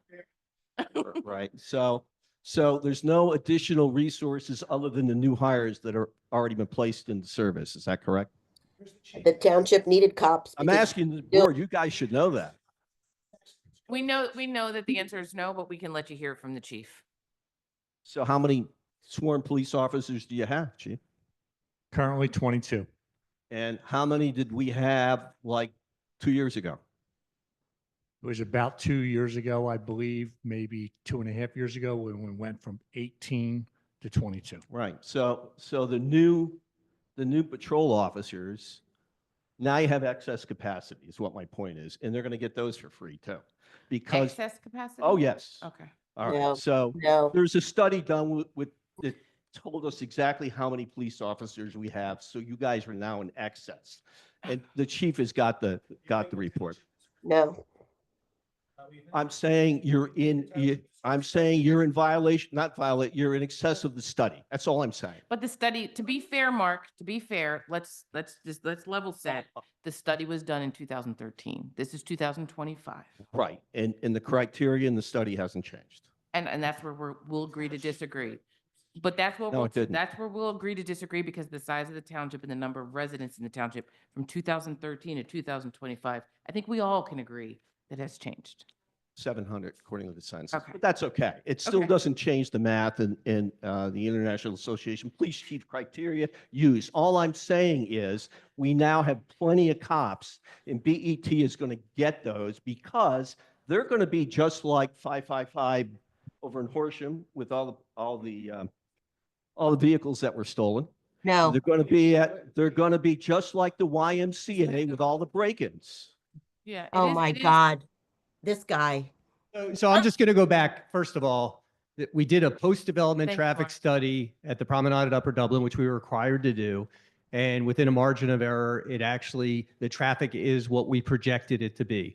This is not a gym that's going to have more members. We actually projected the traffic and it came out. As far as that comment was made at another meeting, I checked with my staff there. In the last 3 years, 1 car has been stolen from that parking lot. The person came in here and said 22 cars have been stolen. That's absolutely untrue. Do a right to know request in Horsham. It was misinformation. And we can sit here and you can make stuff up, but there is a science to traffic. We did a post-development traffic study. And you know what? Tell us now. We will do a post-development traffic study if this moves forward. And we will make additional traffic improvements if we actually need to do it afterwards. We want to own this forever. I want to own this. I want my kids to own this. We are here and we will do the right thing. So you can stand up and make these comments. And the 22 was a completely untrue comment. I checked with my people. In 3 years, 1 car has been stolen from that parking Well, I lot. think she said 14. But I'll accept it One because you have car, no data. one You have car. no data. Do a I right got to know it. I request. Say what she said. That's all. That's all. And my last comments to the board. So the board actually had an opportunity to move the firehouse or build a new firehouse for Wissahickon. Where were we going to put it? Right where this development is planned for. Now, why? Well, the reason is very simple. We didn't want to spend millions of dollars to build a new garage. And if the fire service moved out of this building, those large bays would be big enough, perhaps with some modification, to hold all the township's equipment. But the fire service couldn't be in the building. So the proposal was to move it over to this location. And that was an abandoned building or an empty building like we've heard a lot. If we built that building over there, it would have cost us several million to build it and maybe several million to buy it. But that was it. We were done. So when I heard there's no other potential owner for the property, the potential owner was us. You think these neighbors want a firehouse there? You think these neighbors want a 1,000-unit facility? What? There's no 1,000 units. Why did you buy it? It's called a vote, Mike. But this is your plan. No, I'm asking you guys if you consider that. For 12 years. Why didn't you buy it? I didn't have the votes. So are you going to vote for it or no? Vote for what? To buy it? To buy the Berkadia property? Sure. Put a firehouse up there. Can I ask a really simple question? Who were you talking to when you had all those conversations? Because that never came to the fire company. Anything about putting a firehouse there. Jay and I. That was the Board of Supervisors and the staff. Nobody ever said anything to us. I've been here Al, from the time this building. Lots of was planned. conversations you weren't included in. Well, if the fire company's going to move, All right, guys. I mean, it's just listen, nonsense. This Okay. is It's just nonsense. So I think that this isn't as productive, but you good? You have all your comments out? Okay, thank you, sir. I think there's one in the back and then. Now you know where the misinformation comes from. I would just like to go on the, hello, You just have to say your name and your address. Harry Jacobson, 840 Smales Farm Lane. I like to go on record and say I am for this project. What I've come to see over the years is nobody likes change. No matter what it is, people are going to complain. If they, God forbid, they came in here and asked for a Wawa, people would be going crazy. We got no gas in this township. If they ask for a Wawa, people will go nuts. Hear that, No matter Michael? what it would be, people would not be happy about what they're going to do there. What I hear from these guys is they're willing to work with the township. They're willing to modify what they have to modify. They're willing to talk to people, and they want to do what's best for us. I don't see an issue with it. I think it's a good thing. I was one of the, I live off McKean. I was one of the first people that was in here with a pitchfork, didn't want the Y. Thought the Y was going to be the worst thing for my street, the worst thing for our neighborhood. I have zero issues with the Y. Is it hard for me to turn into my development because I got to wait for 20 cars to go by? No. Does my street back up so I can't turn onto McKean? No. There's not a problem for me. Is there more traffic? The biggest problem is probably the speed of people flying up and down McKean, which has nothing to do with the Y because they come from Welsh Road as well. So my point is I think we need change there. Change is good. No one likes change. I favor what they're saying. I don't think it's a bad thing. I think it's a good thing for the township, and I think they're willing to work with us, and I think we should listen to this. So that's Thank what I you. have to say. Thank you. Thank you, sir. Okay. So it's 10 o'clock, 10:04. So I think that we have kind of how John articulated 3 real options that the township, the board has before us, but us as a community have before us. Can you guys hear me? So I'm only going to speak for myself, and I'm going to let you guys talk, and then hopefully we can walk this through. I think the people that there's no way that we could accommodate are the individuals who are saying they don't want apartments just because of it being an apartment. But when they raised their hands, it wasn't a unified, I don't want apartments. And I think that it wasn't even the majority of the people here. And understanding that the people here are mostly here because they're opposed. I do think that everyone is clear that there needs to be some modifications. This is Danielle speak. This is from my perspective. I think that everyone, not everyone, I think that there was a consensus that there needs to be fewer units. There was a consensus related to the setback. And I think some of that was reflected in the revised plan that I didn't know we were going to get, but that the setback needs to be further from Norristown Road. I think that there are additional things that they can consider. And I think because the developer was here tonight, they had the opportunity to hear you just as much as we heard you. I don't think that I can vote to move forward with the plan as it is right now. I think that I would like to make a motion for our staff to work with the developer, come up with a better plan based upon what you've heard, and come back to the Board of Supervisors at a time that you feel that you can come back to the supervisors. I don't want to put a limit on that time, but I don't think that the plan that we have right in front of us is the plan that Lower Gwinnett would like to move forward with. I think there are people that are in support of the essence of what this could or would be, but that it needs to be reworked and refined to fit within the character of our community and to potentially present to us something that would be more aligned with, I think, something that people could accept and could adapt to. I think that would be probably a reasonable expectation at this point. I don't want to say that I would want to, I mean, I definitely don't think that this plan, we can move forward at all. So, I mean, that would be my proposal. That would be my task. And I don't think I need to time limit it. Like, you guys can go do what you need to do and come back to us when you're ready, if you're ready to have those conversations. You said you're willing to have those conversations, but if you're willing to have those conversations, take all the time that you need, but we'll be here. I'll leave it up to the rest of the board to make your comments. Yeah, I'll just thank everybody for being here and for your comments. We still got a night ahead of us, but thank you. And I would second that motion. I think it's worth continuing to see if we can come up with a proposal that's best for the township and that addresses a lot of the concerns that have been raised. So I would second that motion. Jimmy? I agree. I don't, from what we have here, there's absolutely, I would not be in favor of what we have here. We have a lot of missing information. I think there's just, it's incomplete. Okay. Tessie? Yes, thank you, Danielle. I agree that the original proposal is, the community seems to not be in favor of that. So if there's going to be a proposal at all, I think it's going to take a fair amount of work. And so we need to throw this back to the developer to work perhaps with the staff and the Board of Supervisors to come up with a plan that meets maybe the essence of introducing more housing and mixed housing, but in a way that is not against our community thoughts of, how the community should look. So I would vote in agreement with your motion. Do we need to make a formal motion or can I have nothing in front of us, so I'm gonna say like, we got it, okay.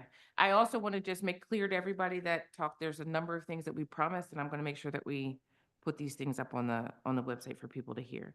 The PowerPoint that John provided us tonight, we're gonna make sure that that goes up on the website, and to the best of his ability, he's gonna try and provide some citations. We're gonna give him some grace and making sure that he can get the citations as far as days, but it'll be on our website that this plan, this presentation that he gave us will be there with citations and references so that everyone can have access to that. I think the other thing was Mr. Gray asked us for a traffic study. We can put up a traffic study. I don't know if we're going to be able to find the YMCA or if it's going to be, this one will be ready in about 2 weeks. I'm going to give him 3 weeks. We'll say March 30th. March 20th, March 20th. We'll have this actual traffic study, but in the interim, we can find a traffic study just as a template or a baseline for anybody who actually cares and wants to look and see what traffic looks like. Go ahead.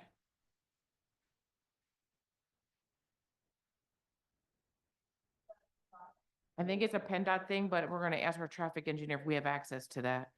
Either far or broad.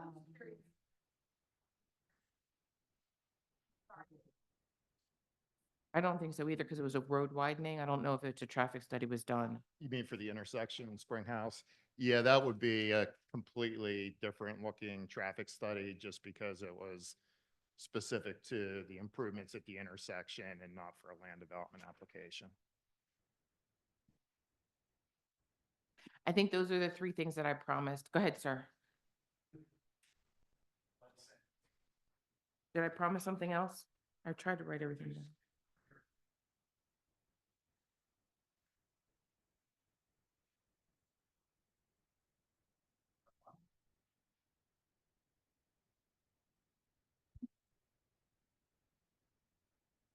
As part of your motion, what I heard is fine, but it also sort of presupposes, let's figure out a way to make this change happen. What I would ask is that motion be basically, we want to work on some alternatives to the design, but while still being open and considering options for use under the current commercial zoning. We're telling them that this plan doesn't work. He's the developer. No, I This is understand his- that. We Yeah, can so I'm not, explore- if he comes back to me and says, actually, we're gonna do medical office buildings, that's a different proposal. He can. Right. Because What he I'm could saying is for the decide, township, Yeah. that what I would like to see is that the motion is to continue to work them on possible modified design while the township still continues to explore Oh, options absolutely, because that's the next thing. under the current zoning. Correct. So the next thing is we're going to put up our comprehensive plan. I know that everybody said that they haven't, but we're going to put up the feedback from the comprehensive plan. If we, I Yeah. know it's big poster boards. I don't know. We're going to try to get the feedback for the comprehensive plan and some of the working open house. I just and didn't want the and- motion to be, we're going to figure out how to make this work, in an alternate version. The motion should be, we are still open to options within the current zoning for a commercial option. Yeah, I think in order for us to consider it, I mean, it is what it is. Somebody would have to be under contract or to buy it. And I don't know if it's on the market for sale right now. Okay. I think it's under agreement. So like, we can say that, but we don't have, nothing I'm saying is binding. Right, but even with a buyer, there could still be an option to just keep it a commercial building. Correct. If you had a tenant come in and I want to rent that today, we're done. There's Correct. nothing we need to consider. But it's. I don't know what ultimately is going to end up, but the zoning ordinances, as it's been considered, has been to allow the existing uses because we want Bercadia to stay there. So both buildings could stay there, or they could tear down the vacant one and put a new one, office building, all of that's still permitted and could continue to be permitted in the ordinance. Is that what you're saying? Like, make sure that. Yeah, I just didn't want it to read like we've closed the door on a commercial option. Okay. That's still a possibility. That's definitely a possibility. Thank you. You have permission. You can go. Okay, those are the motions. Everybody has their tasks, and we're going to share as much information. And our email is still open in the interim. Now, I know that everybody's been here for a very long time. It's 10:15, and we just begun our agenda. So everybody that wants to leave, I'm now giving you some time that you can just leave. We will not be offended. Thank you so much. Get to stay. You guys go. See you. Thank you very much. There will be, hopefully not, but there will be. It's fine. Good work. Good job, Mr. Conley. No, you made it entertaining. Thank you for. Thank you for coming. Like Peter? Thank you for being here, sir. Thank you. Go home and go to sleep. Thank you, sir. Thank you, sir. Yes, go ahead and get your rest. Thanks, guys.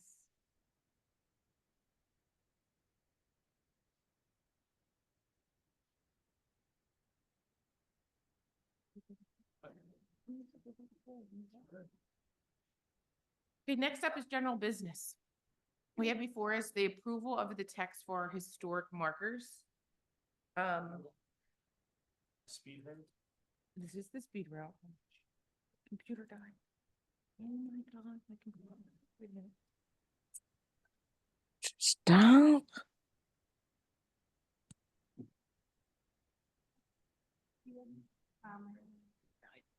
I'm sorry, my computer died because we were here too long. Hold on, I think I have one. I apologize.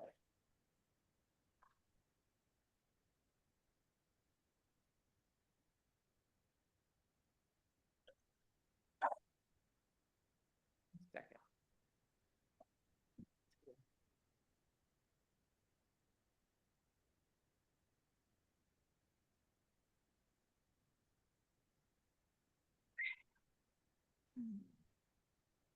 We now have before us consideration of the historical markers.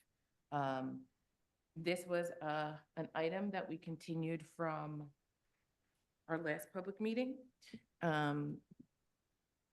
Historic Advisory Committee made a recommendation for 5 historical markers. They are identified on the agenda. They are the Penland School, they are Penland Village, Bethlehem Baptist Church, Gwinnett Corners, and Springhouse Village. There was language included in our board packet related to the language that was proposed for each marker. I don't have the memos in front of us, but Janine is our liaison to the board related to the Historic Advisory Committee. I'm going to let you speak to it. So if you'll all recall, at the last meeting, the same text was posted, and we decided to table it for 2 weeks just so the public could be more notified of the text and be provided opportunity to comment. There were no substantive comments for any of the markers, with the exception of the Penland School marker and the Gwinnett Corners marker. The Gwinnett Corners one, I'm just going to recommend we table that one specifically because it's a word choice in one of the sentences that I have one of the historic committee members chasing down. But the other ones, I think, are ready to go. I don't know if anybody, Carmina's on the phone.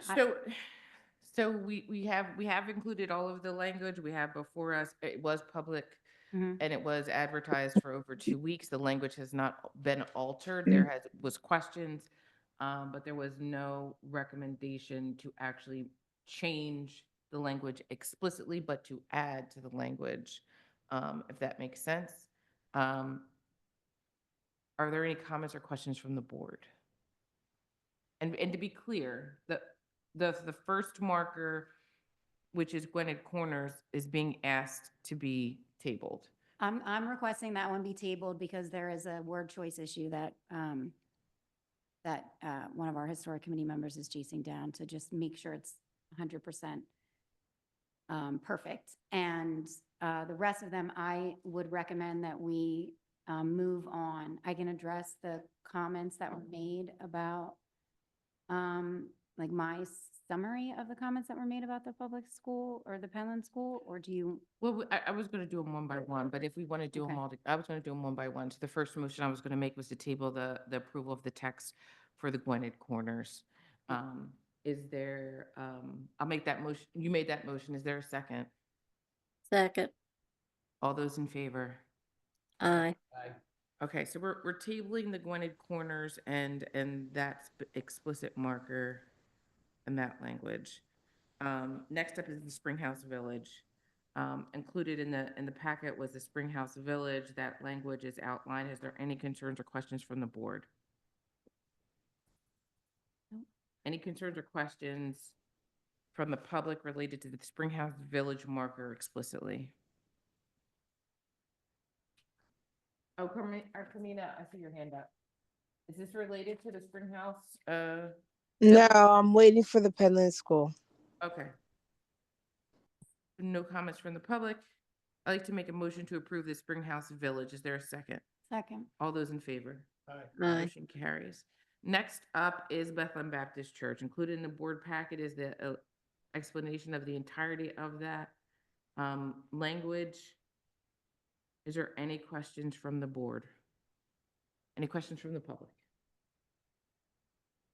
Seeing none, I'd like to make a motion to approve the language for. I do, Danielle. I just want to point out something about the Bethlehem Baptist Church, if I could. Okay. Well, I mean, it goes to Penland School too, because I have some language issues. But when I look at the temporary sign that was put up with for Reverend Kwan for the anniversary, the language on that sign is very different than what is being presented, which, I mean, it is what it is, but I just want to know, why was there a difference? I mean, was it that the language wasn't carefully crafted for the temporary sign and that was No. just put up? No, I can address that, Carmina. The temporary sign, if you'll recall, went up before the historic committee. They wanted to recommend all the markers together and research the markers in detail. So the temporary sign is very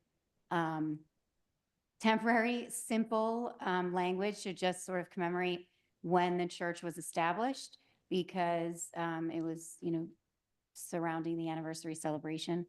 But it did not go into much historical detail. And then, as you can see, the committee spent a tremendous amount of time consulting many historical texts and resources and talking to residents to present this text to us. So we spent a lot of time on the final text that will be on the permanent marker. So that's why there's a difference. Okay. Well, I just think that because you made a temporary sign for something, that it's possible to make a sign for another one. So, I mean, I just think, just so you know, for the record, it's still important to me that the facade that still stands in front of the church, it was made by domestic workers, their hands. But I mean, the language that's there, it is. But I just want to point out the fact that you made accommodations for Reverend Kwan for a specific purpose. And I've been asking for the same kind of thing related to the Penland School. So I'll wait. Okay. Any additional comments regarding Bethlehem Baptist Church? Seeing none, I'd like to make a motion to approve. Is there a second? Second. All those in favor? Aye. Thank you. Next up is Penland Village. Penland Village is articulated in a board packet and is online. Are there any questions or concerns from the board? Any questions or concerns from the public? I'd like to make a motion to approve. Is there a second? Second. All those in favor? Aye. Motion's approved. Next up is the Penland School. Are there any questions or concerns from the board? No, the only thing that I will say is that the board, the committee considered, they received 2 applications for the Penland School. They reviewed both applications. They consulted many historical texts. It was carefully drafted and approved by the Historic Committee. No one text was, you know, rubber stamped, if you will. And it was a very thoughtful process. And I'm sure Carmina will have a dialogue here, but I just wanted to lead with that because I understand that you have concerns, but there were marker requests for the school itself, and that was what the Historic Committee considered, and that is what the Historic Committee has recommended to this board. With that, I don't have any other comments. Any additional questions or concerns from the board? Any questions or concerns from the public? You can come up. Oh, we'll bring it to you. We'll bring it to you. It's late. It's late. It's late. We'll bring it to you. Crowd's gone now. Leola Hubbard, 920 Pershing Road, Penland. The only comment I have, I've read the wording on this, and I also read the comment that the township received, and I agree that perhaps the word equity in that last sentence should be equality, Exactly. and that's my only comment. I'm sorry, Ms. Hubbard, the word Equity should be Be changed to equality equality. in Exactly. education. So What about equity and equality? Is that? It's two different things. I Two know. different things. I think as the comment you received says, equity usually is used with some sort of financial situation, and No. equality is. So I'm going to disagree, and this is just my personal perspective, and I just want to share equity and equality are two distinct words that have two distinct meanings, and I did share back my response to the individual who shared it. Equality means everybody gets the exact same thing, Exactly. regardless of your need. Equity means that if an individual needs an IEP, if a Right. person has a learning disability, if a person speaks a different language, the equity, we will meet the individual need of the student. It's not everybody gets to learn this, and we're not helping anyone different. If you're gifted, when you're thinking about equity, there's gifted programs and there's AP classes. Right. If you are dyslexic, there's accommodations made for you. Correct. That's equity. Equality means regardless of your needs, your skill set, or your understanding, we're giving you Right. the same thing, and that is that. That is the only reason why I wanted, and I didn't actually make the suggestion. I think the feedback came from Ms. Taylor Yep. that we should include equity. And I agree, because equity means you're meeting the needs of the students, and everybody has different needs, and everybody has different, perspectives that they're coming from. The goal, I think, was for equity. And I think equality would include the equity. What if we said both? Is there an opposition to saying? I only have 10% left on my phone, and I'm waiting go at the ahead. train station. So, Janine, the thing is that in terms of the context of which the text was written, equality is more appropriate there. Like I said in my comments, Mrs. Moore made sure that there was equity for the students. But in the context in which you're ending that sentence, because of what the lawsuit, that meant that everyone was given equal education. And at the time, there wasn't equal education. So that's the difference between equality and equity. So Carmine, are you asking that the marker, you agree with Ms. Hubbard that the marker say It's more not equity appropriate and to just say say equality. equality? Yes. What about my suggestion that we say both? It's Equity and equality. it's two different things. That's what I'm saying in the.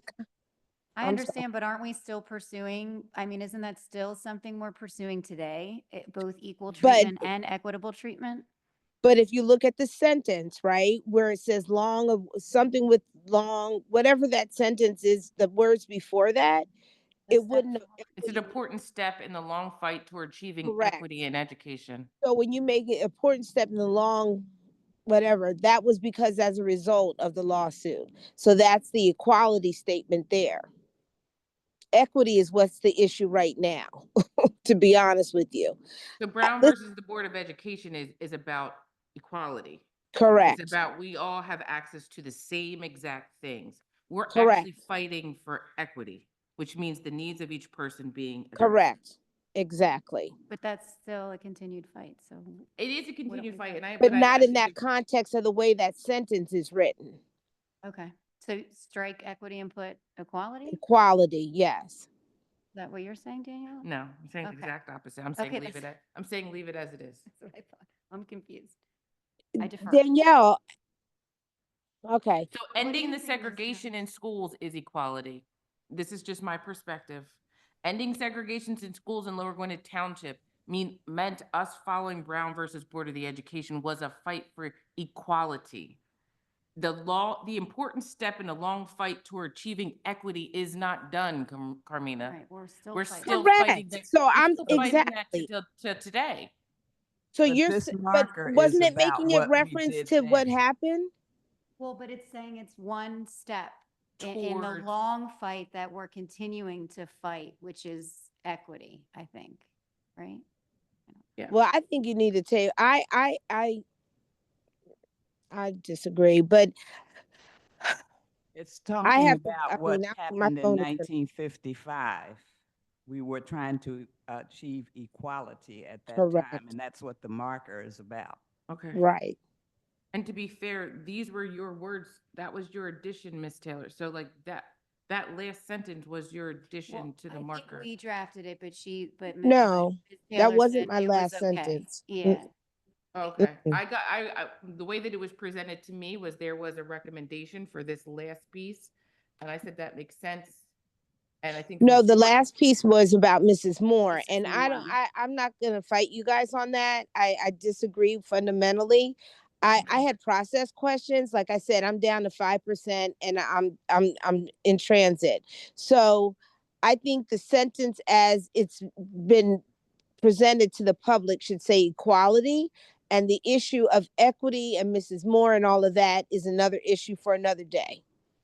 But if you're going to vote on what was there, that because of the sentence leading into the last two words, that's equality. And usually I agree with Ms. Leola.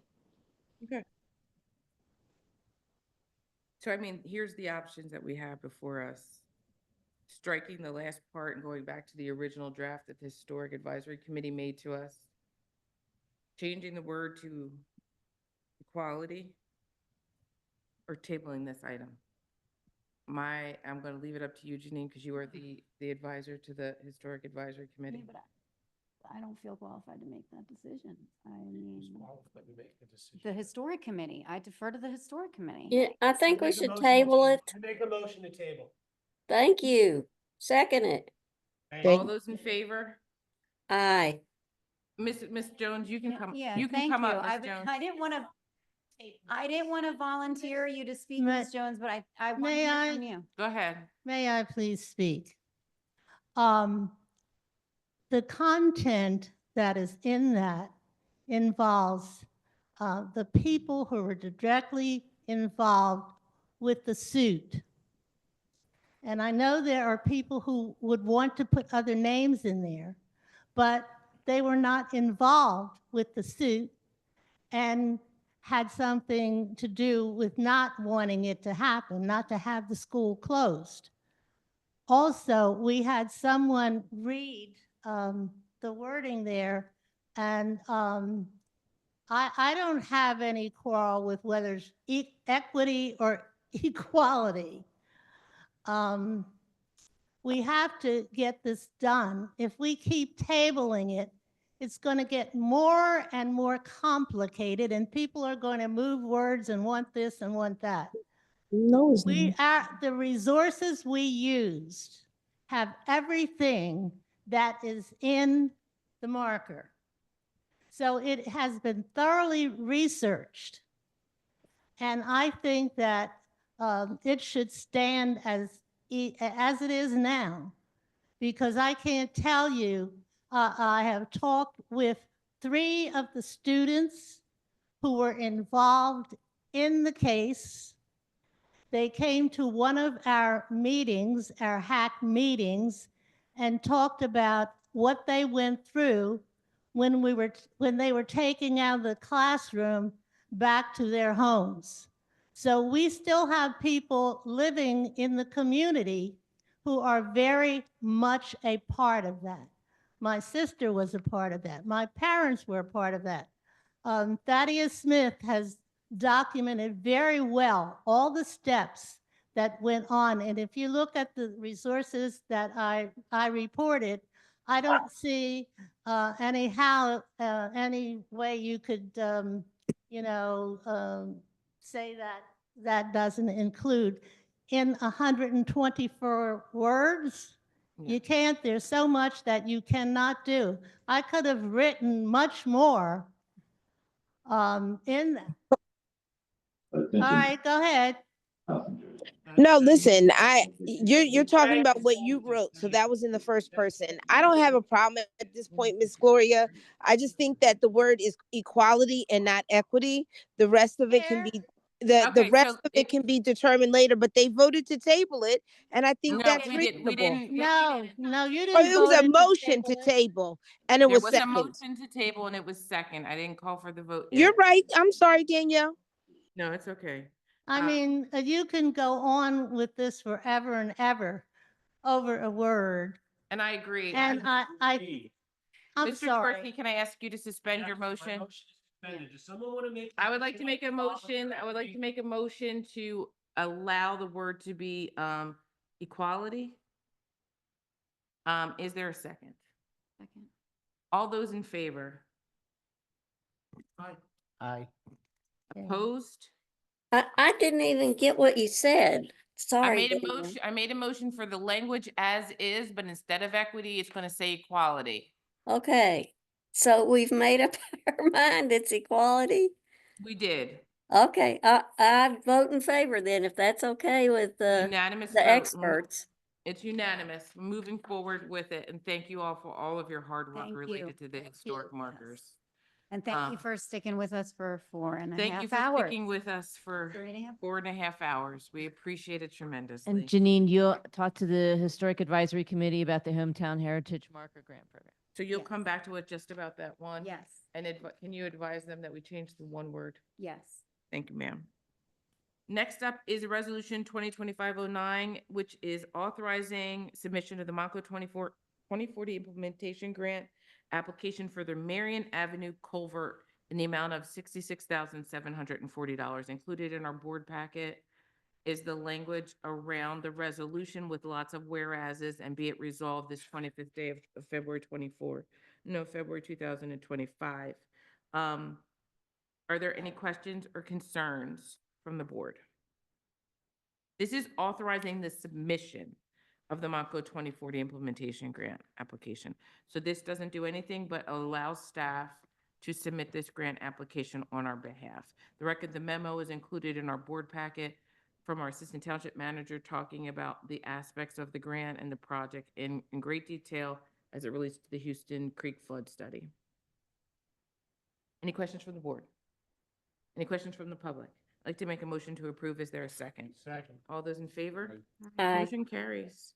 Next up is the consideration of a licensing agreement for Parsons Glen's open space. Included in the board packet is a memo that outlines the Parsons Glen's open space. The recommended motion is for us to enter into this leasing agreement. Are there any questions or concerns from the board? Any questions or concerns from the public? I'd like to make a motion to approve the licensing agreement for Parsons Glen's open space. Is there a second? All those in favor? Aye. Motion carries. Next up is our finance director's years in review. And we want to thank you, Melinda, for this beautiful year in review. We're going to table the presentation to another time, but you did an awesome job and we're very appreciative. I want to extend that to I have to go in order. I guess I have to go in order. Are there any questions or concerns around our invoice report for February 25th, 2025? None? Any questions from the public? I'd like to make a motion to approve the invoice report for February 25th, 2025. Is there a second? Second. All those in favor? Aye. Motion carries. I want to thank our township engineer and our traffic engineer for their beautiful reports for February of 2025. Next up is the approval of the minutes for our February 11th. These guys. Next up is the approval of the minutes for our February 11th, 2025 meeting. Has everybody on the board had a chance to review? Are there any questions, comments, or concerns? Seeing none, I'd like to make a motion to approve the February 11th, 2025 minutes. Is there a second? All those in favor? Aye. Motion carries. Supervisor liaison reports are included in the board packet. I hope everyone had a chance to review that. Staff updates. Does anybody have an update? I want to thank our staff for all their dedicated work and all the preparation that you did, especially you, John, for the presentation tonight. You did a wonderful job. Thank you so much. Supervisor comments, Janine. Pass. Thank you all. Jimmy, Thank you. Tessie, Pass. Thanks, everyone. Mike. Thank you guys all for coming out. Thank you for all the hard work and sticking with us. Meeting is adjourned. Yay. Mike gets to pontificate all he wants, but if anybody else wants to say anything that they care about.